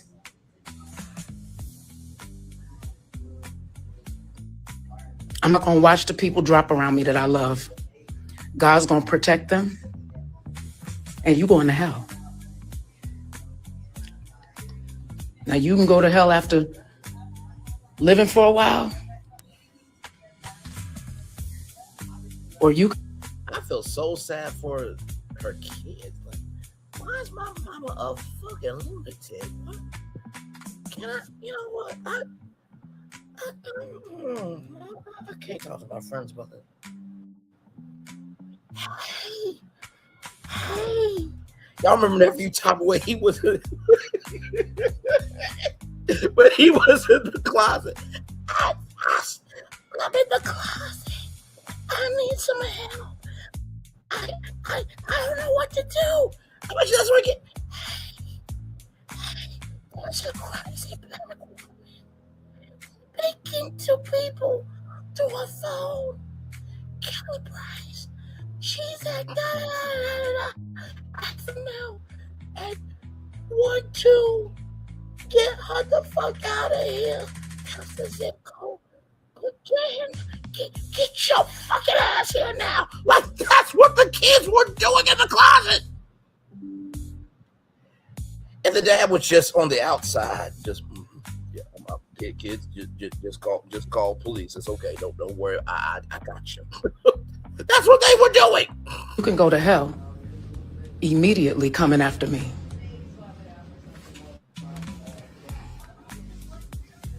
I'm staying safe. And I'm not scared of you, but I want people to know you coming in town from Mississippi and Memphis.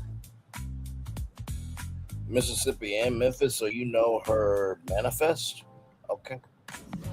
By the way, manifest is, basically the itinerary of who's playing, all that stuff, and whether we're going to go with it. Let's. So bring your raggedy little car that you bought with my stolen inheritance when my grandparents died. This is giving single black female energy on Lifetime, child. You got a twin sister.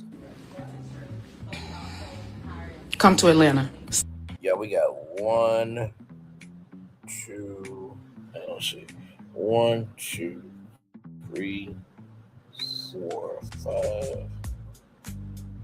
6, 7, 8, 9. We got 9 more, y'all. Sunday's a great day to be in Atlanta. We still do church for real. Y'all playing in Memphis. Memphis ain't got nothing to do with this. Stick to the Bronx. That's why the Church of God in Christ ain't what it was. Ain't been that in a long time. Y'all mad too because I'm talking about your BS. If y'all was really fasting and praying and on your stuff instead of telling people they going to hell while y'all sleeping with people and raping their kids, got 15, 11 kids in the church. Whoa.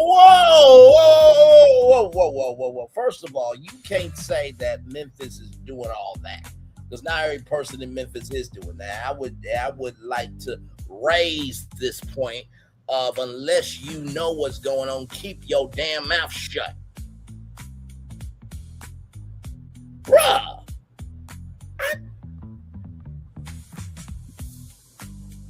Can she get you know what? No, I can't suggest UFC. There used to be a show called Bully Beatdown on MTV. Can we bring that show back and just get a female fighter for Kelly Price? Kelly Price fights a female fighter, and that woman just beats Kelly Price down. Because, child, she need to be handled disrespectfully. Also, put Malago Grams in the ring, put Tasha K in the ring, and put AL in the ring since he want to be a pussy. Good damn. I can't do this shit. And talking about somebody going to hell because they sing love songs. Lord have mercy. I can't wait to Jesus. I can't wait. I get to take everything. I'm tired. I'm not scared. I'm tired. 3 years of this. Oh my God, today.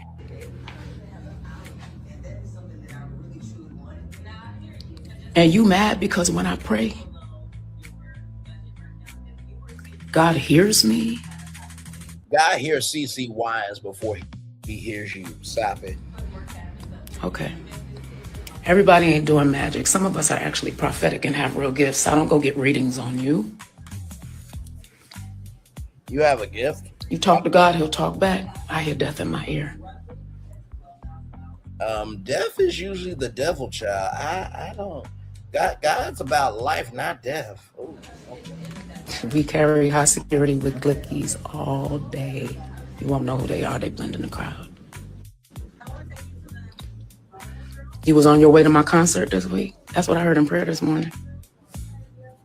I heard you was. The angels did not say that. I'm so sorry, angels of heaven. And Bit Mama, I know you would never be a part of that. And Auntie, I know you wouldn't be a part of it either, because my mama told me that you and I were both firecrackers.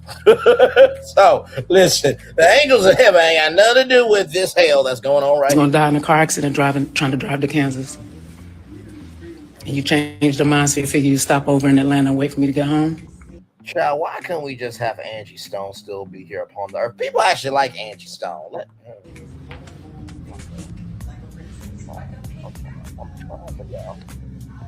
The only way to expose the enemy is to obliterate it, eviscerate it, and give no fucks about how it dies. Yes, I fully agree with that. Is to expose the enemy. I don't bother anybody. I've made my share of mistakes. I hear death in my right ear. Once again, death is the devil, and you made your mistakes, but you keep being a mistake. Child, I can't.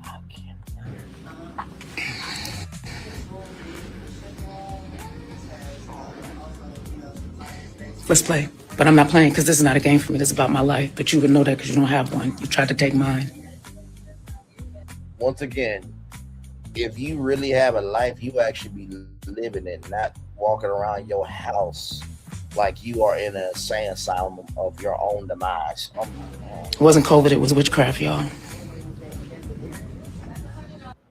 So now, wait till y'all see the video, because Chef Don Don 2 years ago brought out a story about KellyPrice.com. Just wait. In the words of John Moore, just hold on a little while longer.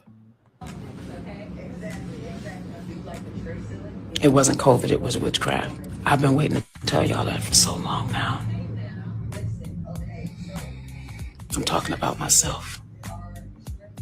No, you're talking about the currents behind you. Of course you're talking about yourself.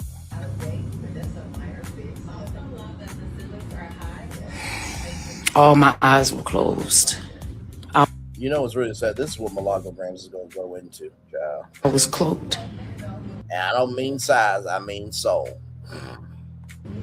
I was in the house with a demon that was poisoning me. You were in a house with a demon. Are you self-projecting that you're the demon? Listen, the words of Candace Dill Bassett, which, by the way, your triangle line needs to be out. I'm ashamed and beside myself and disgusted with your behavior that you don't have the triangle line. And Wendy Williams should be modeled for it. But in the words of Candace Dill Bassett, I am projecting that you're the insecurity. Putting stuff in my food, stuff in my drinks.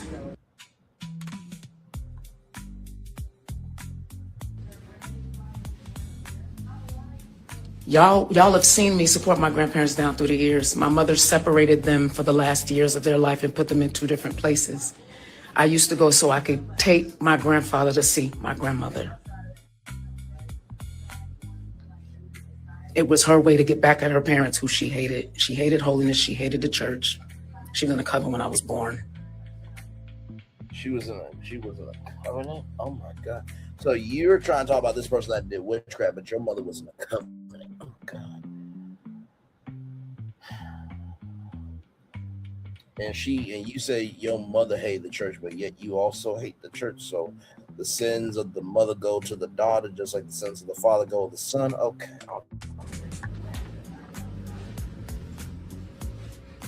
He was hired to come in because they found my grandparents' will. Nobody knew what my grandparents had. Y'all know how old people with land and stuff? They left me everything in the will. I didn't get the Zoom link to the funeral until 10 minutes before the funeral was over, and I didn't get the Zoom link to the reading of the will at all. I didn't know my grandparents had a will. I didn't care. Grown people older than me, my mother, her sister. You didn't care about the will, but yet you took your grandpa to see your grandma.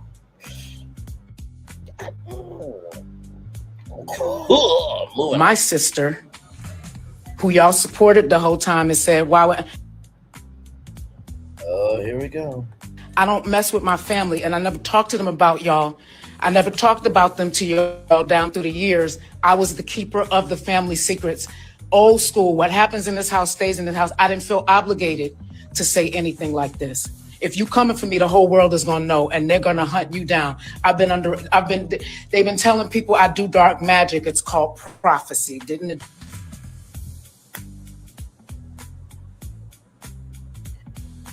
Prophecy is not dark magic, y'all. Don't let this false prophet, just like that old decrepit dilapidated false prophet that AL pulled up to try to shade Millie Chuck. Don't let false prophets determine how you move in life, okay? Child, and apparently he was a preacher kid. God bless his mother's vagina. I'm so sorry that you popped that out. My God, you should have swallowed him. But moving on. The demon tell you that? And to the dad, you should not have went through her to create him. Moving on. It's called dreams. It's called being in the last days. Sons and daughters will prophesy. Old men, y'all, I'm old, dream dreams and see visions. But you don't read the word. It's just a Bible sitting in your places where you go to have your meetings when you walk in. We got Bibles in churches, but don't maybe say cars sitting in the garage that don't make it. Come on. What do the cars have to do with the Bible? Okay. What happens next is, if anything happens, everybody knows what's been happening for the last 3 years. Child, a lot has happened in 3 years. Well, that I know of. It's really been longer than that. I don't dabble in witchcraft. I had to learn about it on my own. I've been talking about it. I've been shadow banned for 5 months. I've been trying to teach people so they know what the signs are to look for. You can be in church all your life. It's people that speak in tongues every Sunday. That ain't tongues. So it's an ancient language from the demon that's living in them. My inheritance was stolen, yes. But I didn't look at the history of my Instagram. Look at the way I loved on my grandparents and the way they loved on me. Look at the way they looked at me.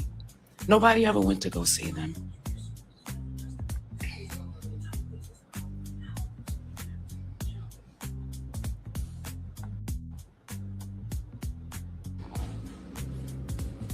Industry's involved with the family too. I mean, hell, you know what happens to people who don't talk? They end up gone and nobody knows what really happened. Child, that's true in some cases, but other times people just like to be in peace and not in pieces. And I've been sitting on this. It was the family and the industry. You're coming to Atlanta? Welcome to Atlanta, where the players play. I don't have your information.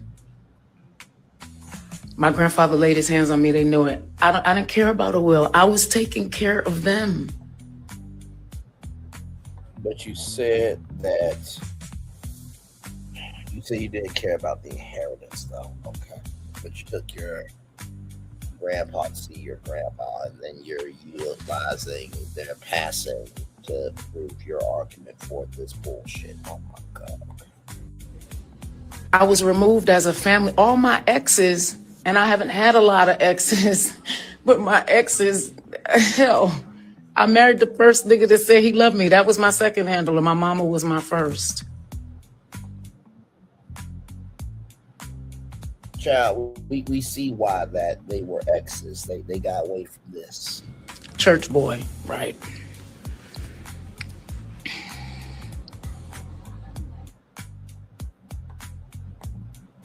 Let me tell you about how God works. 2 more slides. Locked out of my Delta account, couldn't get in there. Changed my password at least 10 times in the last 3 days. You want to talk? Let's talk. Y'all can't find me? Queen Superior Court? Judge on the take? Lady in the clerk's office who I emailed? You sent me back a nasty email and told me don't write you back. My lawyer needs to contact you. How many people go to probate court and don't have lawyers? You'd be surprised. I know the law better than you. Oh my God, child. Not you being a more famous version of Beth being beautifully honest. I was in law for 10 years. Child. The neighborhood court where I went to school and where my grandfather had a church, and nobody recognized my name. Nobody even looked to see if it was the same Kelly Price. They probably saw the name and was like, oh, not this heifer. Just forget about it. It's okay. That's probably what really happened. You let my sister walk in there and tell y'all she was me? Have you seen my sister? Oh, not you shaming the looks of your sister. Oh, my. The same one who went on shows with my daughter, who also testified against me. The man that they hired who testified against me. This case has been going on for 5 years. I didn't know about it. I didn't love my grandparents because I thought they had anything. They lived a very modest life. My grandfather never took a paycheck. He got one offering a month on the third Sunday of every month, and he lived off of that, his veterans benefits and Social Security and whatever I did to help them. I wish I had known sooner that I could have moved them, but my mother removed me from the family list and told them that if I came, I could only be seen as a visitor. As my grandparents got towards the end of their life, I used to go to New York. I was going almost every other week. Look at the history of my Instagram to make sure that they knew that somebody loved them at the end of their lives. I would go just so I could take my grandmother to my grandfather to see my grandmother. My grandmother's debilitating stroke. She only came back halfway. She needed 24-hour care, so she went into the hospital and never went back home. They were lovers. They were married. They had been together since they were in their 20s. They've been married over 70 years. She put them in 2 different places and wouldn't even let them be together for the end of their life. You want to talk? You want to play? Let's play. Let's talk. I'm 53 years old. I've been holding these secrets. R&B divas, they made fun of me when I said I was raped at 3 years old. I was sacrificed at 3 years old. First of all, it wasn't cool that you went through that, but let's get that straight. And that should never be condoned for Kelly or any child, man or woman, baby, dog, fish, cat, whatever. That should never be condoned. That should never be allowed, and you should stomp that motherfucker out. Disrespectful.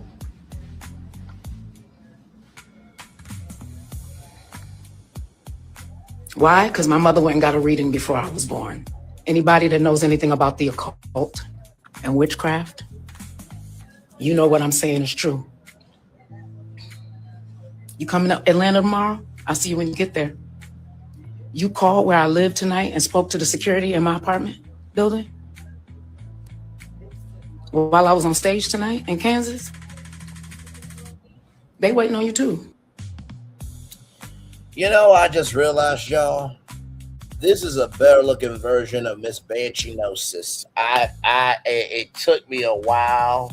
And the reason why I said this is a better looking version of Miss Banshee-nosis, because for one, Kelly Price is more hood than she could never be. Number two, she got resources to be outside and not trapped up in her car. and finally, number three, and this is the biggest thing, right?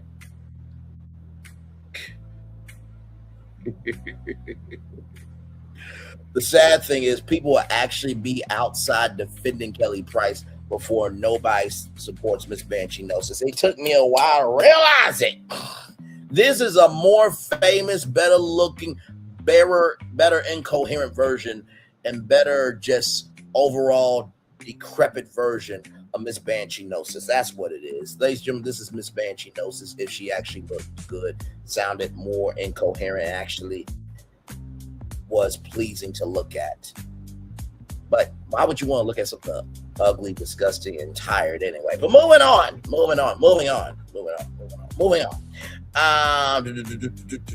The internet is universally the internet is universally holding its collective breath, said no one ever, because of the nature of the broadcast. It sparked intense whispers that the beloved starlet once again said no one ever may be actively enduring some sort of severe psychotic breakdown instead of her usual poised demeanor. Poised? Oh my God.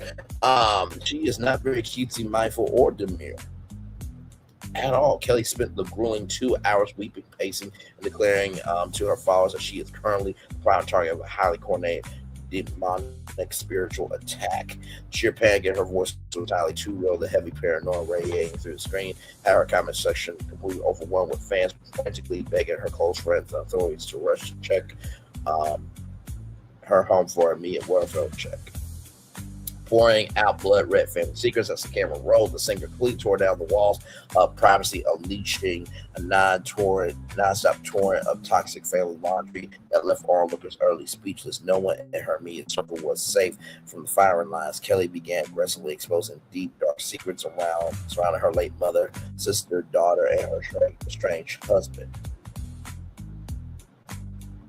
I thought Kelly Price was married. She's a strange man. Okay, moving on. She claimed that the people who were supposed to protect her have actively turned against her. Maybe she created circumstances for them to turn against her. What a shocking concept that is. Painting a terrifying picture of isolation and betrayal. The narrative got incredibly muddy, and she bounced frantically from topic to topic without making much logical sense. She alleged that her own bloodline has has been weaponized against her, suggesting that financial greed, deep-seated familiar jealousy, has played a role in her support system. The friend of mine, Saunders, unraveled decades of private household pain with thousands of strangers, felt deeply voyeuristic. I think the voyeurs are offended by that statement, leaving fans heavily convinced that she is completely detached from reality right now. She ain't the only one. Moving on, Paranoid Demons and urgent cries for help. The most chilling aspect of the entire broadcast is Kelly's insistence that her physical safety is actively being compromised by dark forces. Well, I mean, if you're a dark force yourself, I mean, you are what you consume. So, you know. She repeatedly stared into the lens, claiming that unseen enemies are tracking her movements and trying to silence her forever. Child, maybe the silence is not for her, it's for us to be in peace by constantly framing ourselves. No, I'm not sorry, y'all. Oh my God, framing her current emotional distress at a little supernatural warfare zone. The singer revealed the level of extreme psychological fragility that has the entire community deeply heartbroken. It's incredibly tragic. It's an incredibly tragic turn of events for a woman who has spent her entire life using her voice to heal others through song.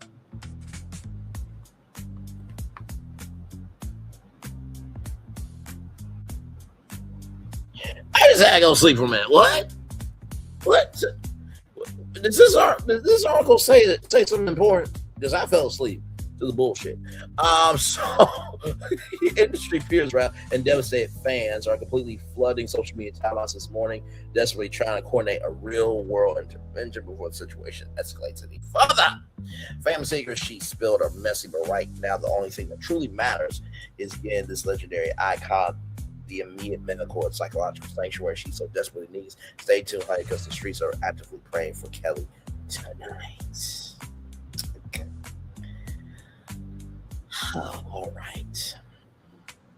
Let's continue on, y'all. From complex.com, courtesy of Yahoo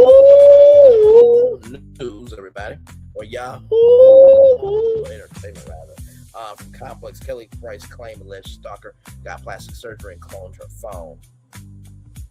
Kelly Price is making headlines again after leveling a series of strong allegations against a woman she claims have been stalking her for the past 3 years. The singer says has escalated from impersonation into a campaign that affected her family, friends, and personal life. According to The Root, shouts The Root, during a recent Instagram Live, Price identified the alleged stalker as a woman named Whitney.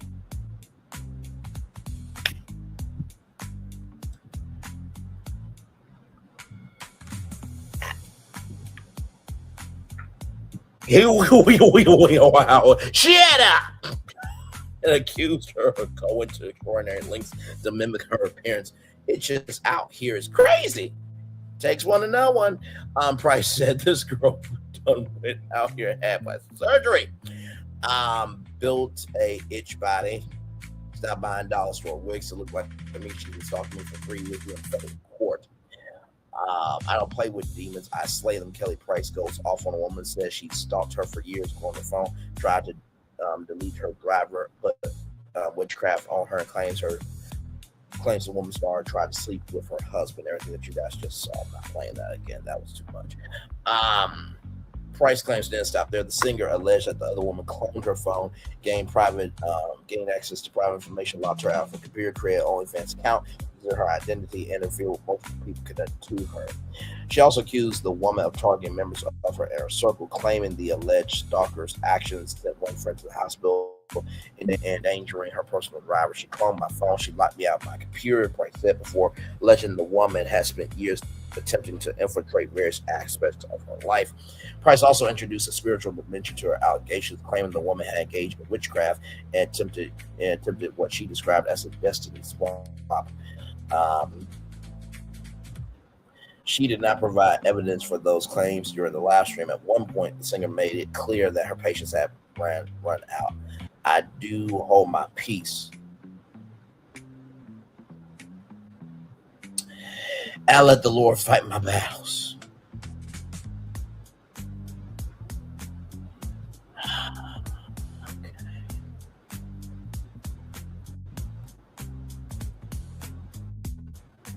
Moving on. But this has been 3 years too long, Price says. She later claimed authorities are aware of the situation, but told her they cannot intervene until a crime had actually occurred. Price also issued a warning directed at the alleged stalker. Show up and say, Atlanta, you're going to have a problem tomorrow. She said, my power is registered. Live stream marks the latest public controversy along with Price last year. The Grammy-nominated vocalist sparked debate after blasting online critics who mocked her appearance, calling some of the comments she received cruel, disrespectful, targeted Black women, in particular for their statements. The backlash generated a high-profile response from boxing champion Chris Shields, who publicly defended Price and argued celebrities are frequently targeted for their looks rather than their work. No.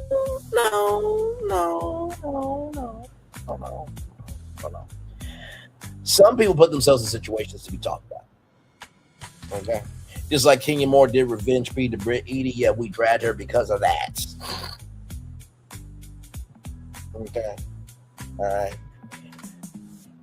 Just like Amanda Seals was talking about Kamala Harris, Tabitha Speaks, and Jasmine Crockett when she has not done a fifth quarter or half of anything to make sure that this dumb uck and his administration, his supporters couldn't rain hell upon everybody. We go after people who do dumb shit. Point blank period. Now, we're going to watch this video from my friends at RRG. I have not seen this video, but believe me, you. RRG is that channel. They're at 993,000 subscribers, and I hope when they get to 1 million that Auntie Regina does a live, because child, I would love to talk with her live. Let's watch RRG, Real Reality Gossip. Like, comment, share, subscribe to Real Reality Gossip. Here we go.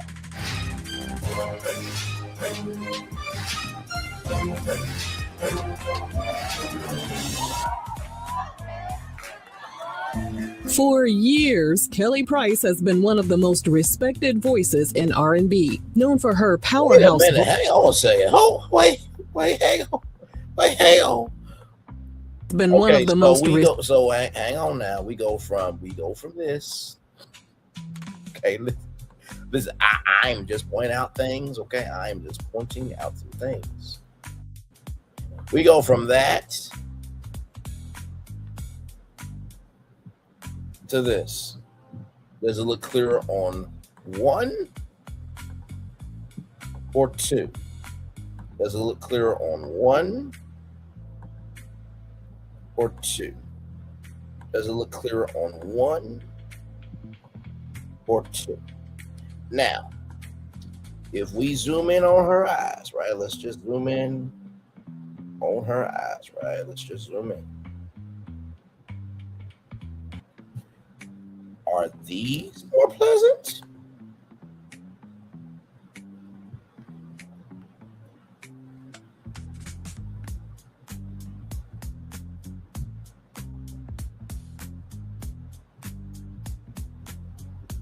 Or are these more pleasant?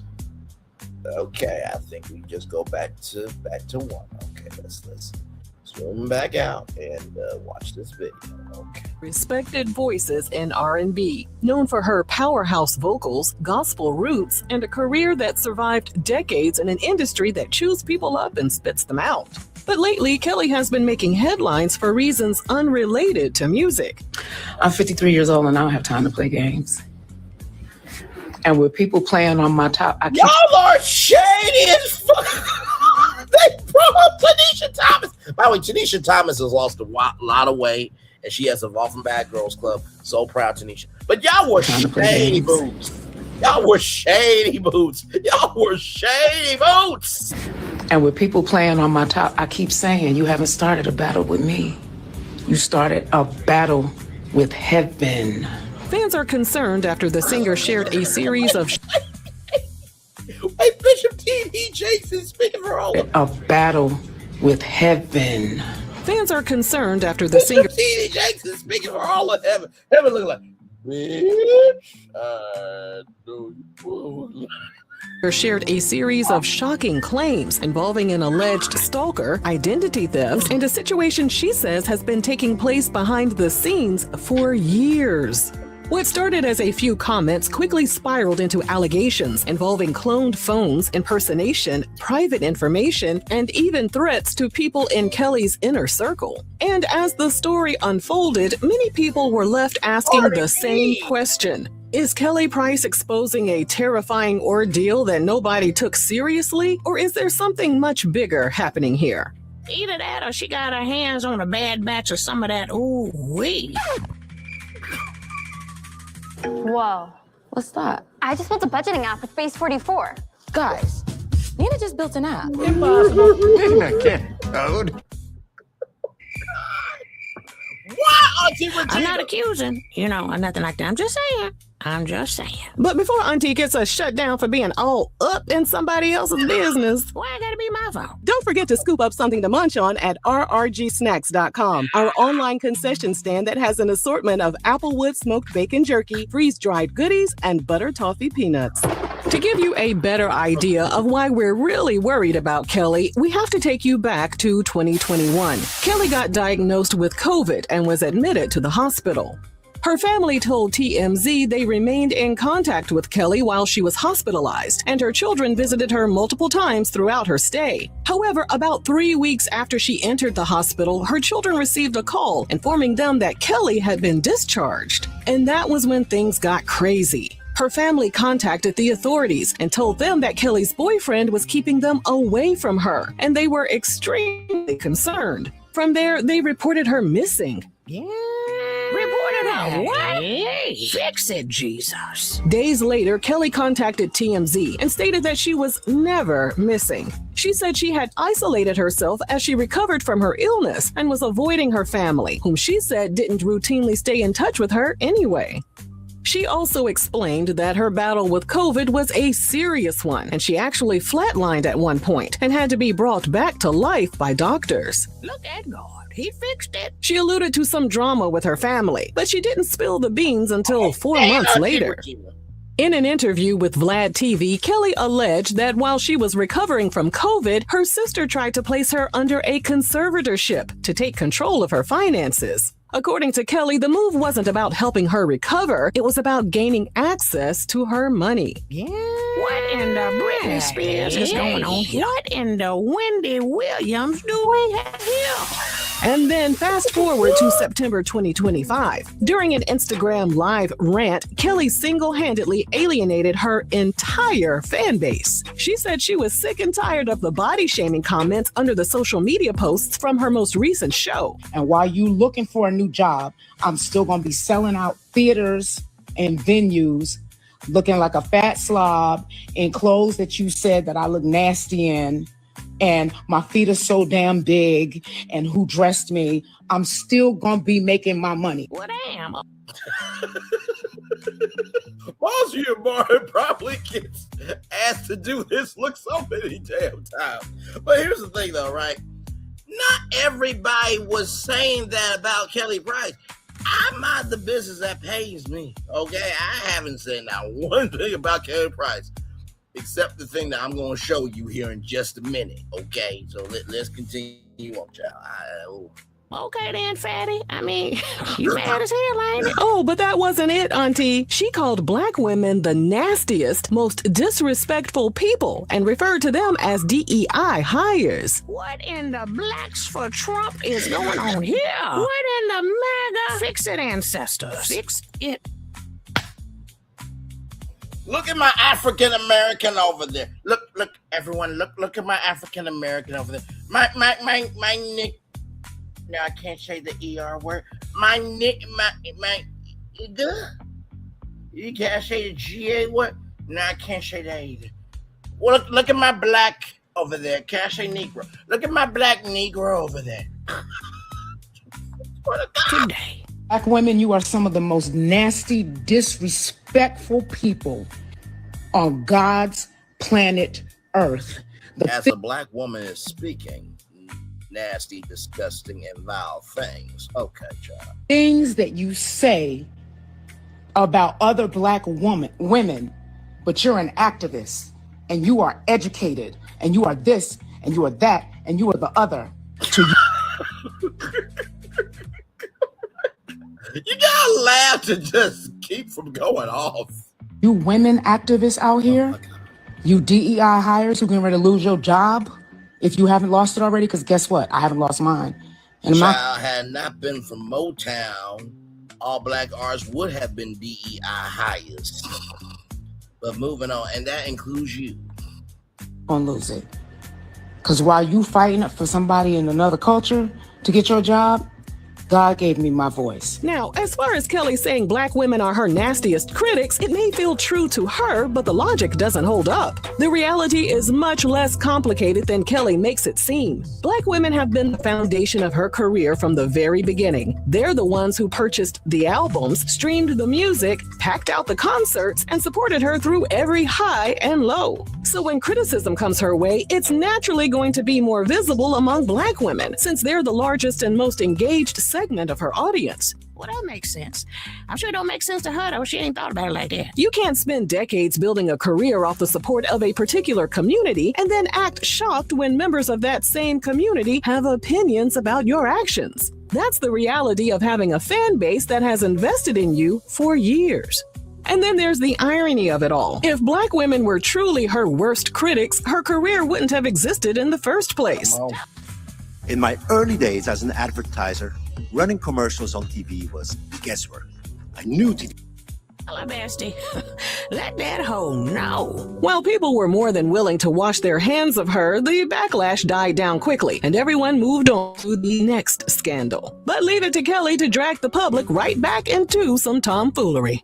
And that brings us to June 2026. In an Instagram Live, she made a series of startling claims about a woman she says has been stalking her for the past 3 years. The reason this story immediately grabbed attention was the fact that Kelly wasn't describing what sounded like a fan. She was describing what she believes is somebody who became obsessed with her life to the point of allegedly wanting to become her.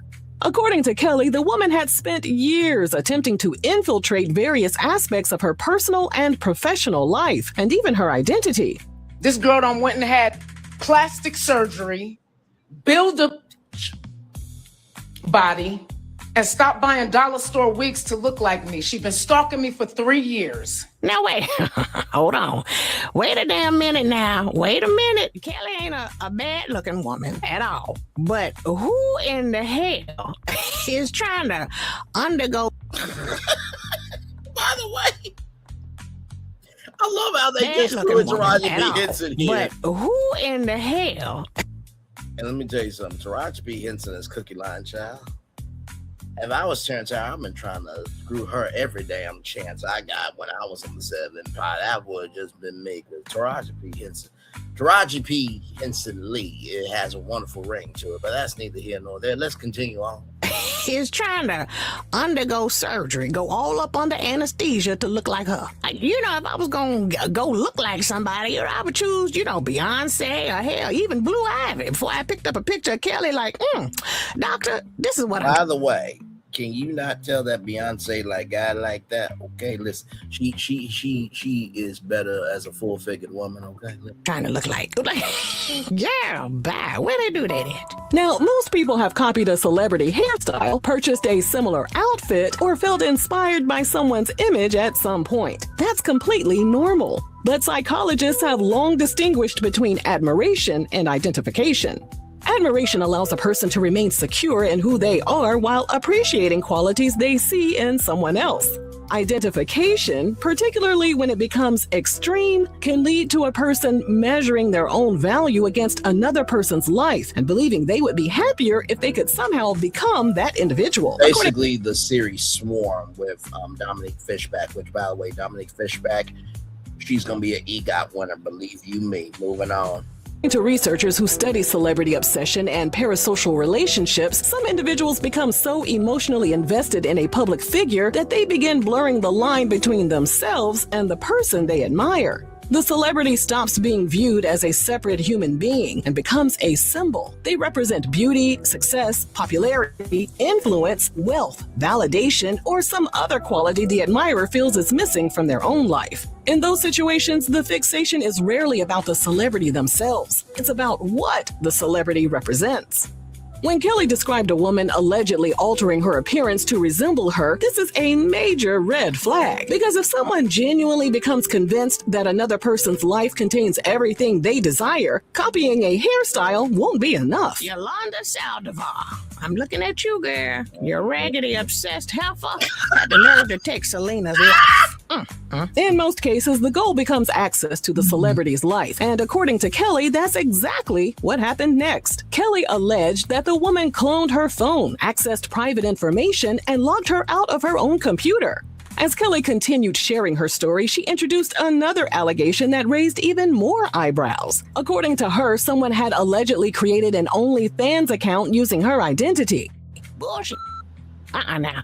I'm calling BS besties. I don't give a damn. Hell no. Ain't nobody do this to Kelly. Now, girl, it's giving spiritual psychosis. You know, that's what it's giving. Because first somebody wanted to look like you. Then they took your image and put it on OnlyFans because people really want to see you, Nick. Okay, all right. Something ain't right.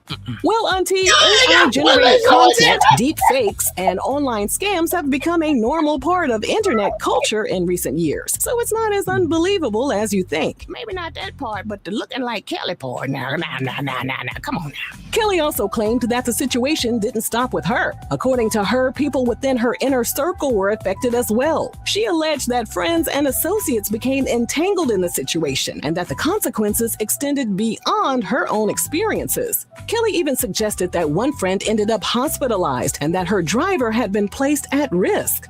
Perhaps the most controversial portion of Kelly's live stream involved the spiritual claims. During her discussion, she accused the woman of engaging in witchcraft and attempting what she described as a destiny swap. Girl, come on, let's wrap this up now. I've been keeping my mouth shut because you got little kids, I got grandkids, and I'm somebody's mother. But your daughter's a little hoe. You trained her the right way. 17 years old, came in the house and tried to sleep with my husband. You put witchcraft on me. Yeah, I never loved that man. My sister sent him into me. She a witch and she sing in church every Sunday. Some people have begun wondering whether Kelly's recent statements could be a sign of spiritual psychosis. See, I told you, I ain't the only one. See, no wonder her family worried. Conservatorship might be where it's at now. Many deeply religious people believe in concepts like spiritual attacks, curses, witchcraft, and demonic influence without being mentally ill. The real concern isn't the belief itself, but whether the person is losing the ability to distinguish between verifiable reality and personal spiritual interpretations. I'm still saying if somebody gonna destiny swap, why would it be with Kelly? I'm stuck on that hill. I'm up on that mountain. That's why I am waving my flag. Why you, girl?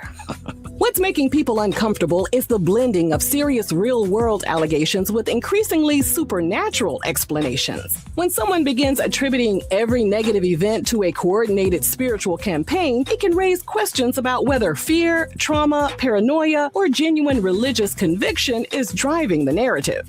Without a professional evaluation, though, nobody can responsibly diagnose Kelly from the outside looking in. And if all this is truly going on, has she gone to the police? You know what I'm saying? Where the police report? Exactly. Exactly my point. Exactly. It's getting crazy. At the end of the day, we genuinely hope Kelly is okay. Whether she's dealing with a years-long stalking situation, a complicated personal battle, or something far more nuanced than the public currently understands, it's clear that she believes this situation has had a major impact on her life. For now, many questions remain unanswered, and only time will tell what evidence, court proceedings, or future developments may reveal. Until then, we'll continue to keep an eye on the story and hope that Kelly finds peace, clarity, and resolution. That's it. That's how we're going to end it. We're going to wrap it up like that. We're just going to keep an eye on it. Because as far as I'm concerned, we can just wrap this up right now. We ain't got to revisit this. You think something else going to come back out? Girl, come on now. See, she's going to let the Lord handle it. She just going to go to the altar in prayer. See, that's what I'm talking about. This ain't making no sense. Because just don't say nothing. You can keep that to yourself. Why you online saying anything at all? Okay, let's wrap this up. Let's go. We ready to go home? Okay, come on, y'all. I'm hungry. Let's go eat. One suitcase turns into 5. Someone always forgets a charter. And don't even get me started on airport checking lines. That's why we use luggage to ship. They pick up your bag.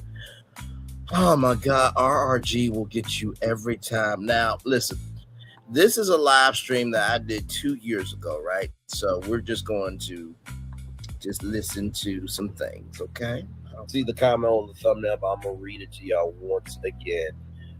Yes, Lord, this comes from Kelly Price. Yes, Lord, deliver us from Pastor 304s and files. Deliver us from self-righteous congregants who send their money to liars and pimps in plain sight. Then come deliver me. The nerve you have. I was the only R/judge on Sunday Best that wasn't ucking someone else's spouse, fornicating, or messing with kids and boys. But you have smoke for me. One more time. I was the only R/judge on Sunday Best that wasn't ucking someone else's spouse, fornicating, or messing with kids and boys. But you have smoke for me. FOH. You ignorant, church-going, brain-dead, actual social self-help. But yes, she's supposed to be a preacher's kid, though. Yes, she honors her R&B career by doing gospel music, though. Honors God with her R&B career. But she said that to a fan. Really, though, I'm so just done. Like, either put up the receipts and pay the price with them, or decline your mouth to shut your fucking damn mouth up. That's where I'm at with this. Like, agreed. Now, Erica and Tina are going to have to respond to this. Now, Yolanda Adams is going to have to respond to this. Now, Jonathan Wilson is going to have to respond to this. Not to mention, Kirk Franklin. This is his show. Even though it hasn't been on since 2020, this could affect Sunday Best. And now there might be other gospel artists who might not be able to have a chance to go on Sunday Best for them to have a gospel career because you big mad that somebody bullied you. I can't do it. Not to mention, you ignorant church-going, brain-dead, actual social self-help. That's how you greet people in love? Okay. I'm a child of a preacher 3 generations plus, and I have no desire to be named among the gospel community. But yet in the next comment, you said I'm an R&B artist who chooses to honor God in my R&B career.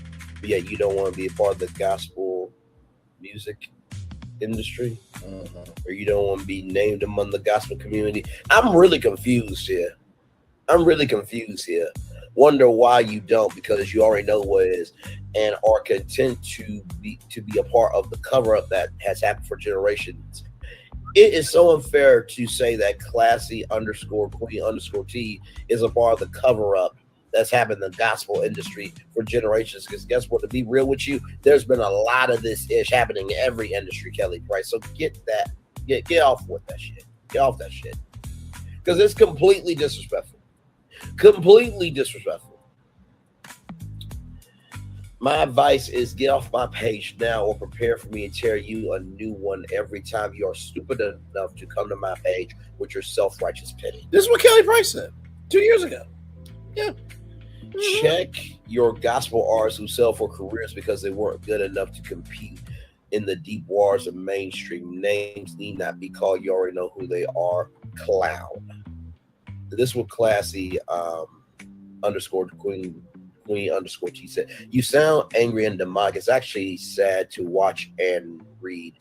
You tearing me a new one is actually the opposite of what you're doing. You're showing how low and classless one can be when their days in life are so miserable that you're throwing F-bombs and profanity like you're on a street corner.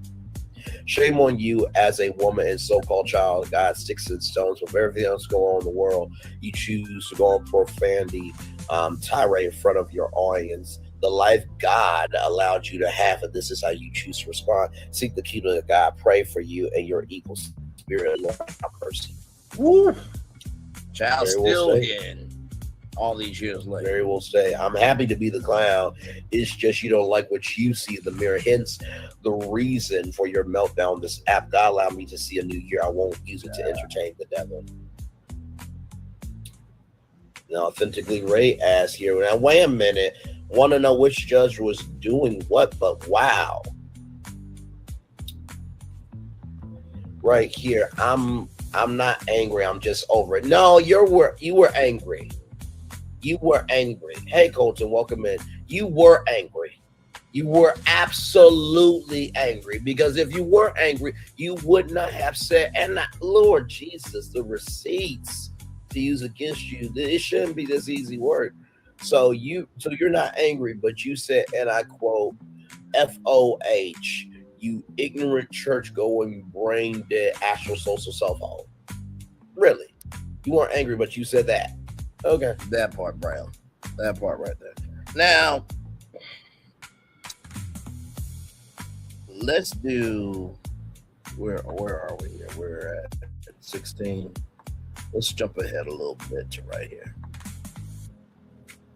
Can't seem to get their stuff together. I'm trying to figure out how somebody that works in a local edition of Hertz, no one in corporate and no one in regional has the power to override it when someone at the local place does not do their job and close out the records. Now, here's the thing, right? Everything said, okay, I get that. Hey, thank you so much, Rose. I appreciate you. Now, listen, everything that she said, even with all that being true, the rental and everything, you do not cuss somebody out. You don't blast their phone. So she went to a Hertz location, right? Try to get a car rental stuff. And because things didn't work out, she cussed this person out, blasted their phone number, and just was a disrespectful waste of life. Can't. No, because honestly, what that person could have done was that this person is acting a fool, right? That part. Not to mention, y'all have also heard that Kelly Price has also been mean to fans, apparently, that she doesn't have a really good attitude. I remember R&B Divas and the whole Timberland boots and everything else. And it's just like one thing after another. And to me, for Kelly Price to put this comment on her social media of saying that there was a judge off of Sunday's Best that dealt with, fornicating with kids and boys, that you can't just say that and not expect for somebody to respond. Because honestly, at the end of the day, we don't know who this is. And also, not only do we not know who this is, we don't even know how that child is doing. We don't know how old they are now. And this could re-trigger a lot of things. And to me, the fact that you said that in this post, that means you've known this for a while to me. Yep. To me. Right here, it says, I gave you some free advertisement on my page with my miserable actual social self. I pray it helps you deal a new singles. Going to wood is the new dirt, or sell a few singles. I feel you, Braylon. I do.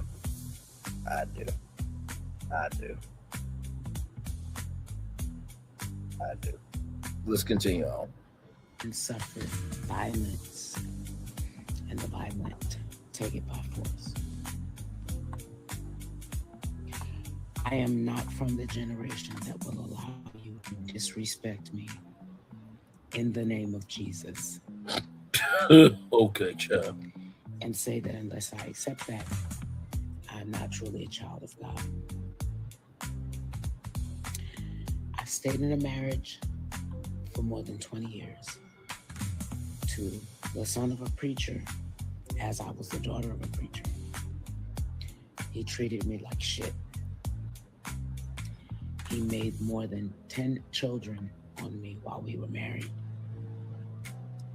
And I was taxed for that because we were married. My finances were attacked as a result of what he was doing. I do. Here's the comment.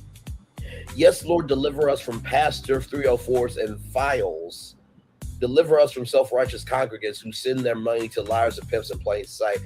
Then come deliver me. The nerve you have. I was the only artist / judge from Sunday Best that wasn't ucking around someone else's spouse, fornicating or messing with kids and boys. but yet you have smoke for me. FOH, you ignorant church going brain dead astral social self home. So your mom and grandmother would say that to somebody who had a whole thought to have a thought, really? And then you said, I'm a child of a preacher 3 generations. I have no desire to be among the gospel, named among the gospel community. But yet you just said, I'm a child of a preacher 3 generations. So you are in the gospel community. And you also say, and I quote, that you, that I'm an R&B artist who chooses to honor God in my R&B career. So which is it? Do you want to be a part of the gospel community or no? Let's keep going. I can't do this. I can't do this. Who absolutely protects me, he covers me, and he does not allow people to disrespect me. I cannot and will not stand for people disrespecting that man, because no other man in my life has ever taken the kind of care that my husband, Darrell Crump. So basically, this is the gospel version of Monique and Sydney. Has taken care of me since we've been together. That's what your husband is supposed to do. What type of cookies do you want? Do you want chocolate chip? Do you want white macadamia? Do you want sugar cookies? Do you want snickerdoodle? What type of cookies do you want for having a brother that's supposed to do what he's supposed to be doing? What the hell?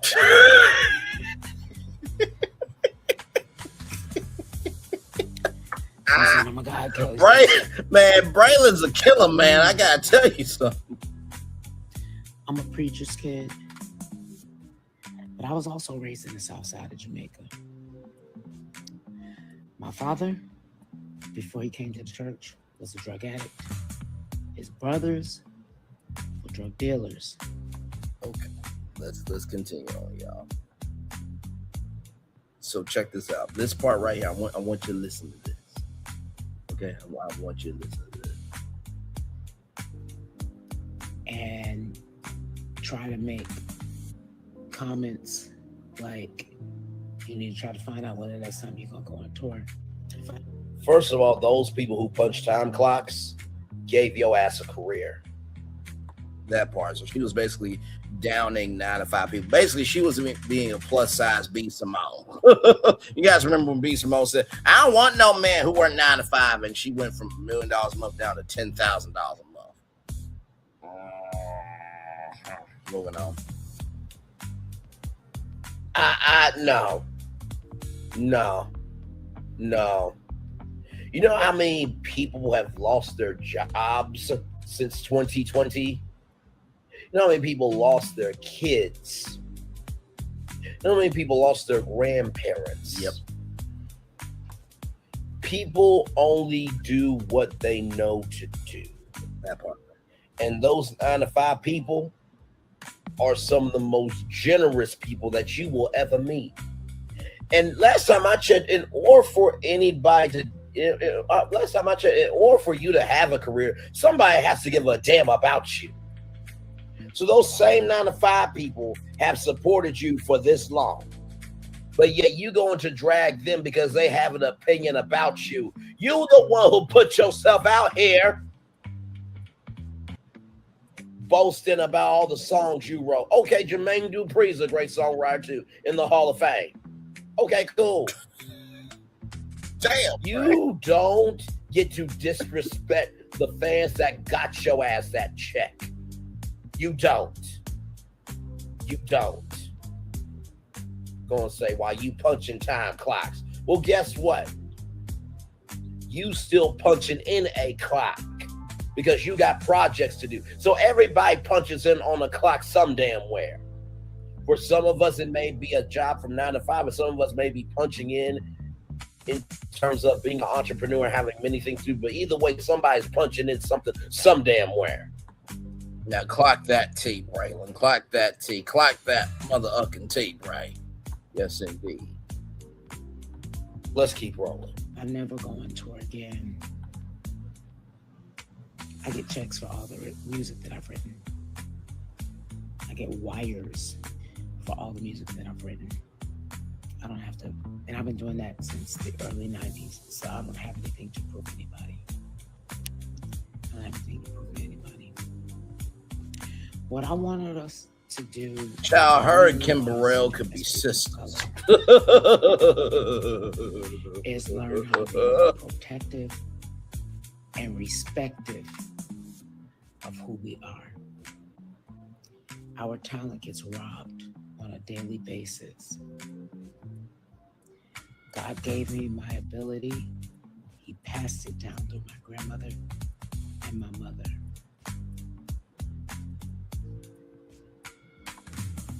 Fortunately, I can't only to be in an industry summarize it, but where people looked at me and said that because I was in a size 3 or a 5 or a 7, that I was never going to be anybody or do anything.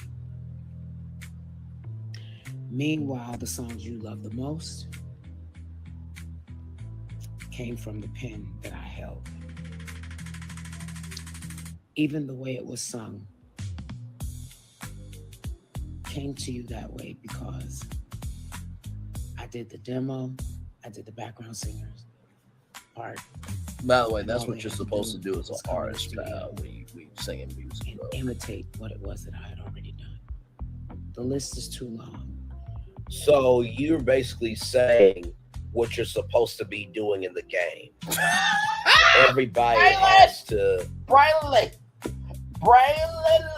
cut their teeth. Everybody's got to hit the pavement. Everybody's got to start somewhere, Kelly. That's what you were supposed to do. Oh, Lord. Okay. I don't have time to go over it. But I need our people to be smarter.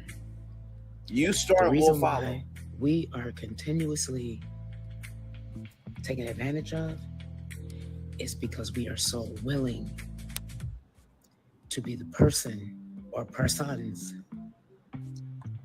that other cultures will accept over and above our brothers and sisters who come from the same background and culture that we come from.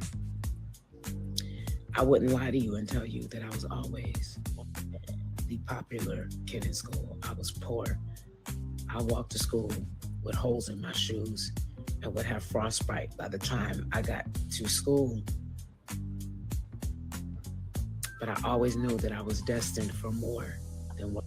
That's basically every damn choir kid, every damn band geek, every damn theater kid, every damn content creator, every damn radio personality, media personality, every damn entrepreneur. We all got a hole in the pants story.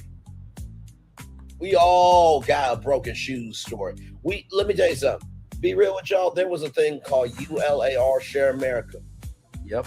I would get a $25 gift card, and my sister would get a $25 gift card to pay less shoes. You know what my mom would do? She would go doing BOGO with the gift card and try to make sure that we got, yep, and did. We would get 2 shoes, buy one, get one free, but then mom will also make sure we got 2 additional shoes. So 4 pairs of shoes. So now everybody's got that story. You're not going to be able to use that story just to have a defense for you to say what was on your mind when you said this, when you said this, when you said this. Okay? And I know that a lot of people aren't here right now. That's okay. And I don't know how this is going to be received, but quite frankly, I could give 2 damns. Because this is dealing with children here. Y'all remember the skit with Tiffany Haddish and Ari Spears? Y'all remember that? We all. So if Tiffany Haddish could get it, Kelly Price could get it too. Come on. You can't just say this and think nobody's going to want to respond to something. Real talk. where I started. We have to start doing better by each other. I'll be damned if I'm gonna say a white man is the problem. We are the problem. Now she's trying to be this kumbaya black person by saying the white man is not the problem. And guess what? You know what? Sometimes we are the problem.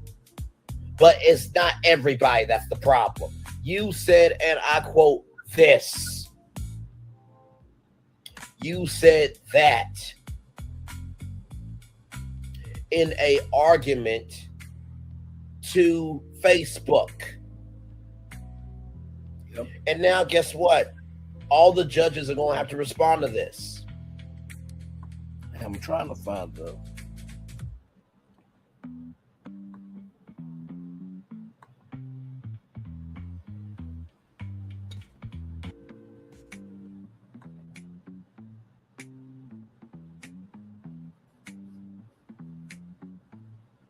regret your career. Because guess what? It takes a little bit of everybody to get to the damn top. The reason why some people can never stay at the top is because they get up so high, they forget what it was to be down low. And as one of my friends said, there's lessons at the bottom that the top can't teach you. But yet you said this, though. You said this, though. And guess what? Sunday's best, they have to give you the time of day to be a damn judge or ours on the show. But they did. So you regret putting people on that look like you, but yet BET put you on, yet Kurt Franklin put you on. Shut your ass up. Come on, Bray. Let's roll on. Oh, this part right here. So I have changed my perspective.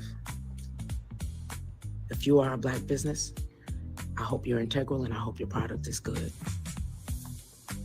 Because you don't get my business just because you're black. Oh, yeah, she said this. I made that decision. And people can say the same thing about you. They can say the same damn thing about you. And you know what? Honestly, I mean, I am just beyond pissed the fuck off. I really am. Because I can't stand when people tell other people what to do. Don't come to my Instagram page and give an opinion on me, even though I posted something out here. Don't mess with me. Don't come for me. Don't come for me in the morning, the afternoon, after night, because I'm a cuss you, blah, blah, blah, blah, blah, blah, blah, blah, blah. The fact that people out here, okay, real talk, the fact that people out here are thinking that people are going to come at them at 6 o'clock in the morning for them to be hateful to that person who said don't come for them, guess what? That's more of a reflection on what you think about than that person who's up at 6 o'clock in the morning, who's probably a damn mother, getting lunches ready for school. Come on, Bray. Who's probably a damn dad trying to boost his son up. Because maybe bullying's going on, maybe some idle thoughts are happening, maybe there's some depression going on. There's people getting up for work at 6 o'clock in the damn morning. There are people that are going to homeless shelters and soup kitchens and everything else. There's somebody right now probably at Walmart trying to buy some toys and doing a toy drive. There's somebody right now probably going to masterclass.com to get ready to get the next lesson so they can rise higher. Not everybody gives a damn about you. You have to be important enough to give a damn about. And I can't stand people say, well, I don't want to hear about this or I don't want to hear about that, but yet you double speak. Shut your ass up. Come on. The people who talk the loudest about, oh, you're not going to get black business from me because you ain't black. I regret bringing on people who look like me, this, that, and the third, and telling other people what to do. They're the most miserable, the most trifling, and the most broken. And guess what they end up doing? They double speak because guess what? The people that you don't want to bring home, there's usually a person that you're going to bring on that wants an opportunity. The thing that you don't want to talk about, hear about, whatever, you will be somewhere talking about it because you have nothing of value, purpose, or an energy that is original enough for people to give a damn about you.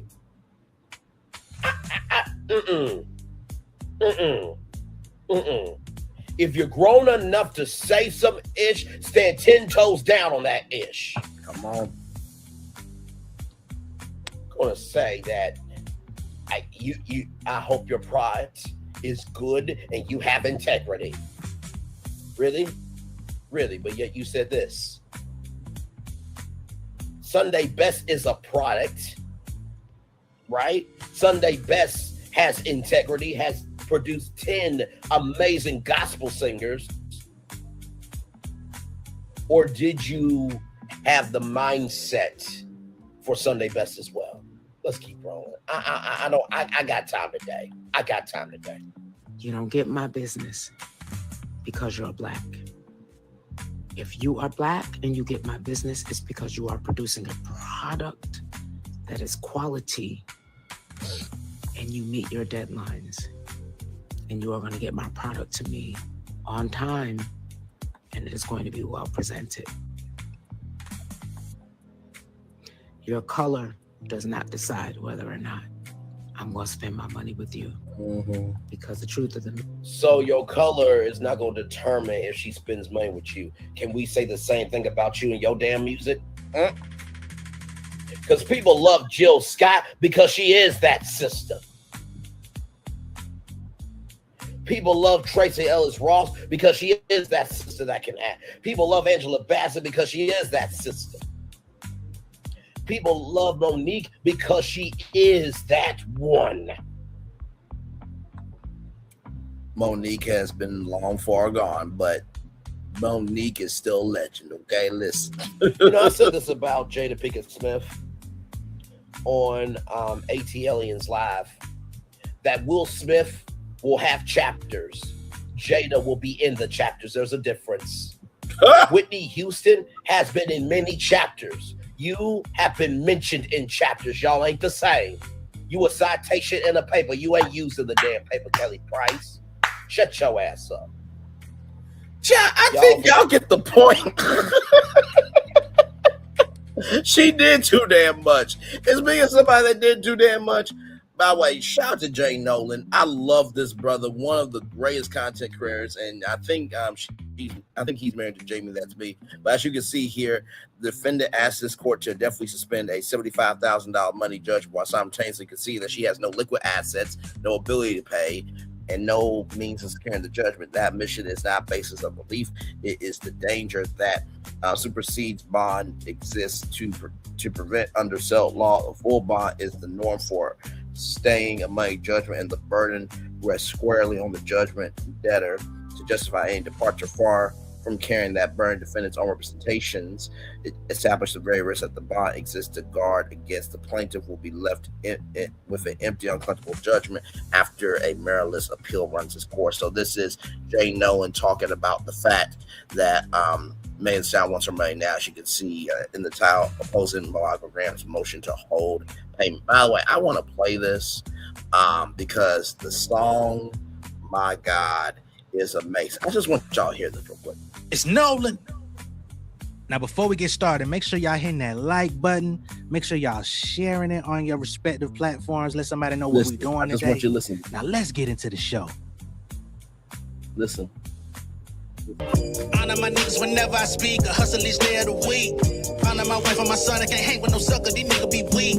Chasing these bras, popping your guns on the cover. These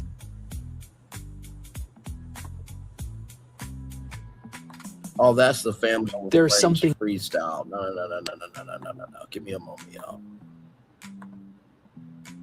Because I want y'all to hear that particular one. This might be it.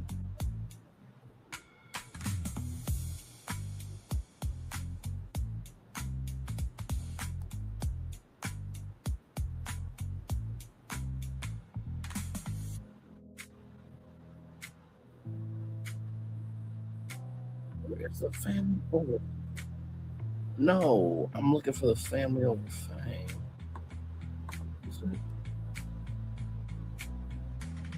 Hang on, wait. Okay, here it is. I want y'all to listen to this. This is so fire. This is so listen. Yeah, family over fame and it's big. Yeah, baby. The glory of living righteous is setting in. My street knowledge and education's a perfect blend. Young mogul, independent, I've been setting trends. The first one from my family to be faithfully wed. Fuck niggas and the horses that they riding on. I see this shit from all angles like a polygon. I'm never politicking, the drama be piling on. Father and great son acknowledged. That's some goodness right there, man. Come on with it. Around 5, 6 bank accounts every day, I make it count. They down talking my commentary for hating now. Well, I can take it cause I'm bodying your favorite now, please. I can do this shit in my sleep. I've been writing for these niggas, y'all read it and weep. I've been fighting these niggas if you speak on the street. From your birthday party in the New Year's Eve, don't let me take it up. We ain't playing fair, this the ATL, Southside nigga moving furniture like Wayfair. Life on hold, no insurance for your healthcare. Lifeline gone, so you wanna be a millionaire? Well, let me tell you about this world I built. The women I dodged, the niggas that I ran for filth. The sympathy cars consulting for the stakes. Jay Nolan making it do what it motherfucking do. Y'all, that's all I got for y'all. Okay, I had to come on and talk about these two individuals. All right, that's all I got for y'all. I did the Dave Mo Bear doing the 6 o'clock show. If you missed it, go back and watch it. Y'all, we got more content coming up for y'all tomorrow morning. In case you did not know, okay, let me just show y'all this right here. So check this out. Brands are being solutions for the creator economy like Bose. Wait till you hear about the big news that Bose is doing. Y'all, it is game changing. We'll talk about that tomorrow morning live at 11 a.m. And then at 6 p.m., Paramount Bros Discovery Media Company. Yeah, that's pretty much what they are now. But I'm going to re-show my Warner Bros. Google Discovery plan because that plan has more, like I said, that plan, I believe that has more of a coherent track to make happen than this. This company is in $90 billion worth of debt. They believe by combined they can cut it down to $42 billion, but they are still in $1 billion worth of debt. So with that being said, y'all, it's time for the best outro on YouTube. Do you hear me? Yes, indeed. There, all right. Know what you do and do what you know. Never say you want more special because you are always one of us and trust. You may not be where you want to be, but by the end of it, you'll be where you need to be. Do what you were chosen to do. Wise one thing to call yourself is nothing to be chosen. One love, much love, all love. I have spent time with you. You have spent time with me. And hopefully by spending time here, we're great together. And always remember we're doing radio, television, YouTube will be your best life. But child, you just recognize that all skin folk ain't kinfolk. And somebody wants to try to nuck if you buck, let them know we got that energy. Make sure the replay is not just where you're watching, not just where let's do it if you want the spirits. Again, I love you, I value you, I appreciate you. Always remember, see love, you gotta give it, see love, you gotta give it, see love, you gotta give it. Wherever obstacles you will overcome, wherever success you have achieved upon this particular day, I'm extremely proud of you, but no one's proud of you, proud of your damn self. And finally, y'all listen. There's a lot of people struggling. The words of Steve Harvey, that his daddy said, the best thing you do for poor people is don't be one of them. I'm modernize that, contemporize that, brandize that. The best thing you can do for the world is not add negativity to it, but add positivity to it. Amen, somebody, in Jesus' name. Yes, amen, amen. Commercial break and fireworks coming your way for the day that was, for the day that's come, for the blessings. The only way for you, me, all of us, as a society, as a people, as a culture. I feel the love and send it right back to you. By the way, tomorrow morning, I will also give you an update on my BT Next Gen application, all right? I will see you guys tomorrow morning live 11 a.m. and then, of course, 6 p.m. Like I said, I normally don't go live on Thursdays unless there's something in the culture that is being talked about or there's something I want to talk about. So, love y'all. Peace. Be blessed.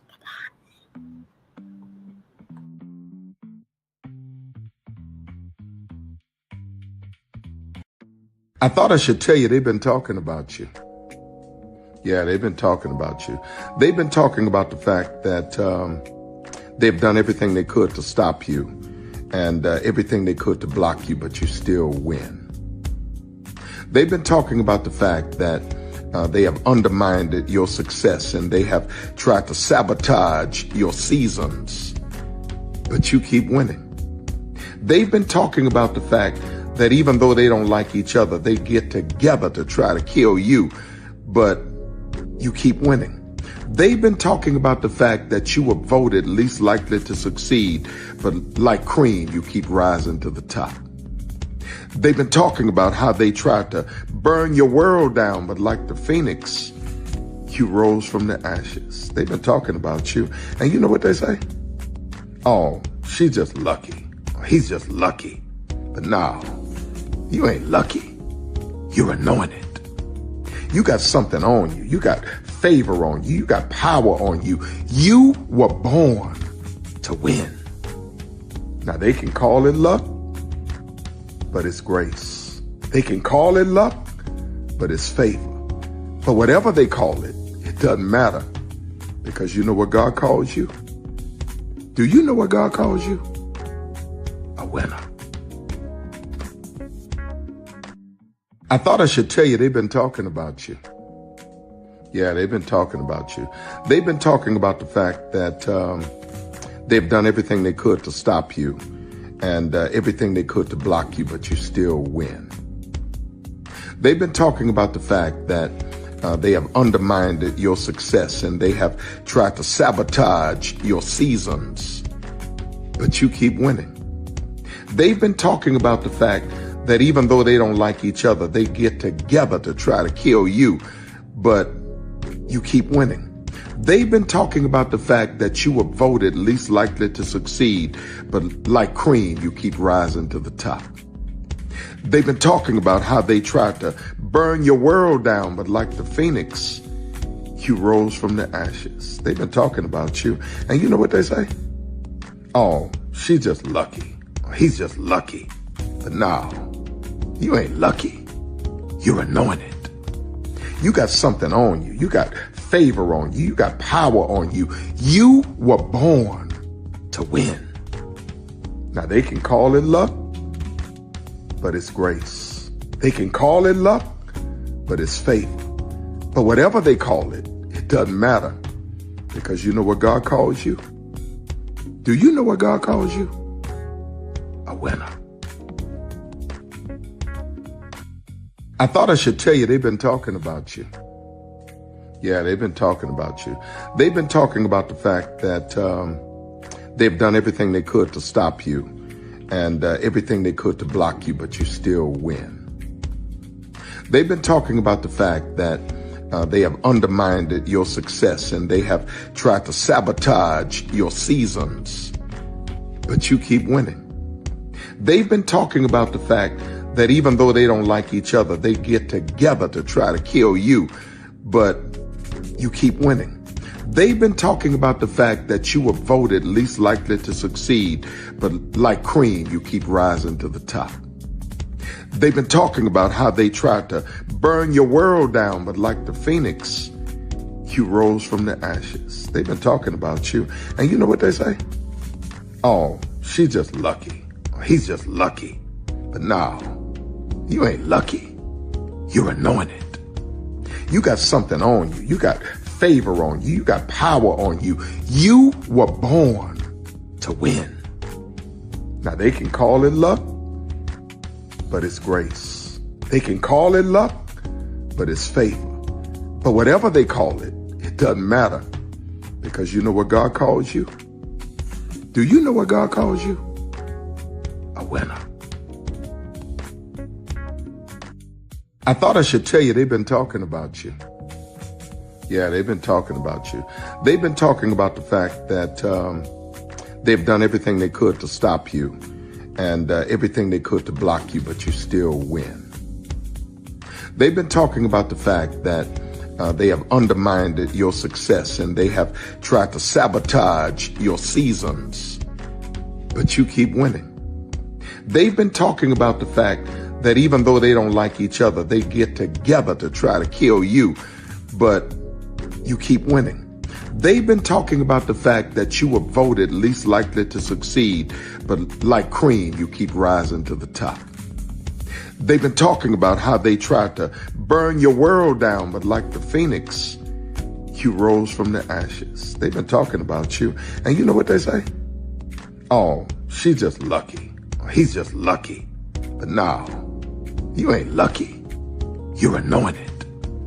You got something on you. You got favor on you. You got power on you. You were born to win. Now they can call it luck, but it's grace. They can call it luck, but it's favor. But whatever they call it, it doesn't matter, because you know what God calls you? Do you know what God calls you? A winner. Good evening. My name is Mark Woodbury. I'm the chairman and CEO of Universal Destinations and Experiences. Well, we're finally here. Tomorrow we begin a new chapter at Universal Orlando Resort as we open Epic Universe. We built this place for you. I want to thank you, our fans, for your love of our stories, characters, and immersive experiences that inspired this incredible place. Epic Universe represents over 8 years of meticulous planning, immense creativity, and innovation, combined with unmatched craftsmanship and operational excellence on the part of thousands of people who have brought to life the stories and characters that live beyond each of Epic's portals. But it represents so much more.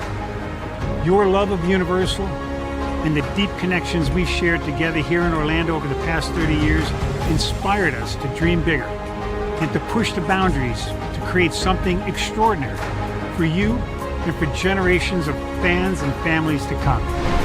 And tomorrow, as we open Epic Universe, I can't wait for you to experience this place for yourself.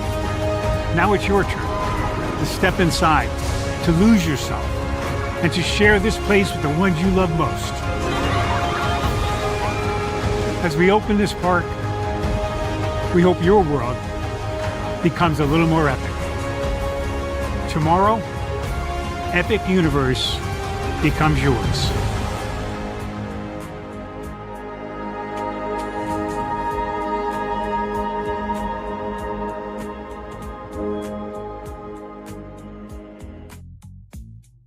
And by the way, Linnell Stiller, much love to you. I thought I said hey to you at the beginning of the show. Child, we have so much to go through on this tour, but just know one love, much love, all love to you. You are great, great, great, great, great people. I feel the love that's in the right back to you. Much love to Linnell Stiller. Much love to all y'all. Let's keep going with the outro. Love y'all. Good night. Are video games getting too expensive? This episode, we want to find some common ground because the CEOs want to raise the price even more. Not with these broken ass games. $5 million. That's how much San Andreas costs to make. Is it their fault for selling or our fault for buying? Corporations claim all this stuff. Devs say otherwise. Sports gamers, cozy gamers, whatever you call the people who play Power Wash Simulator. I think it stings a little bit more because I'm spending my actual money and my mom is not. Imagine they get rid of all movie theaters and then charge you the same price to watch the same movie at home. That's like every streaming service. It doesn't have to be the longest of games, but am I having fun with it? This is Lex. I'm Ronell. Let's get right into it.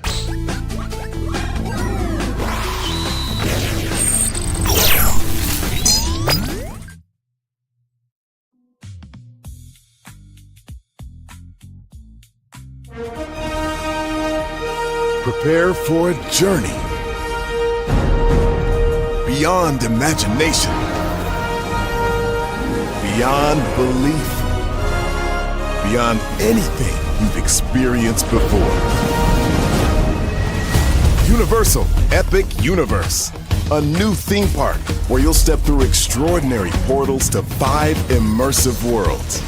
Prepare for a cosmic voyage of discovery, an isle of fire-breathing excitement, a shadowy world of monsters and mystery, new wonders in the wizarding world, and a new way to play.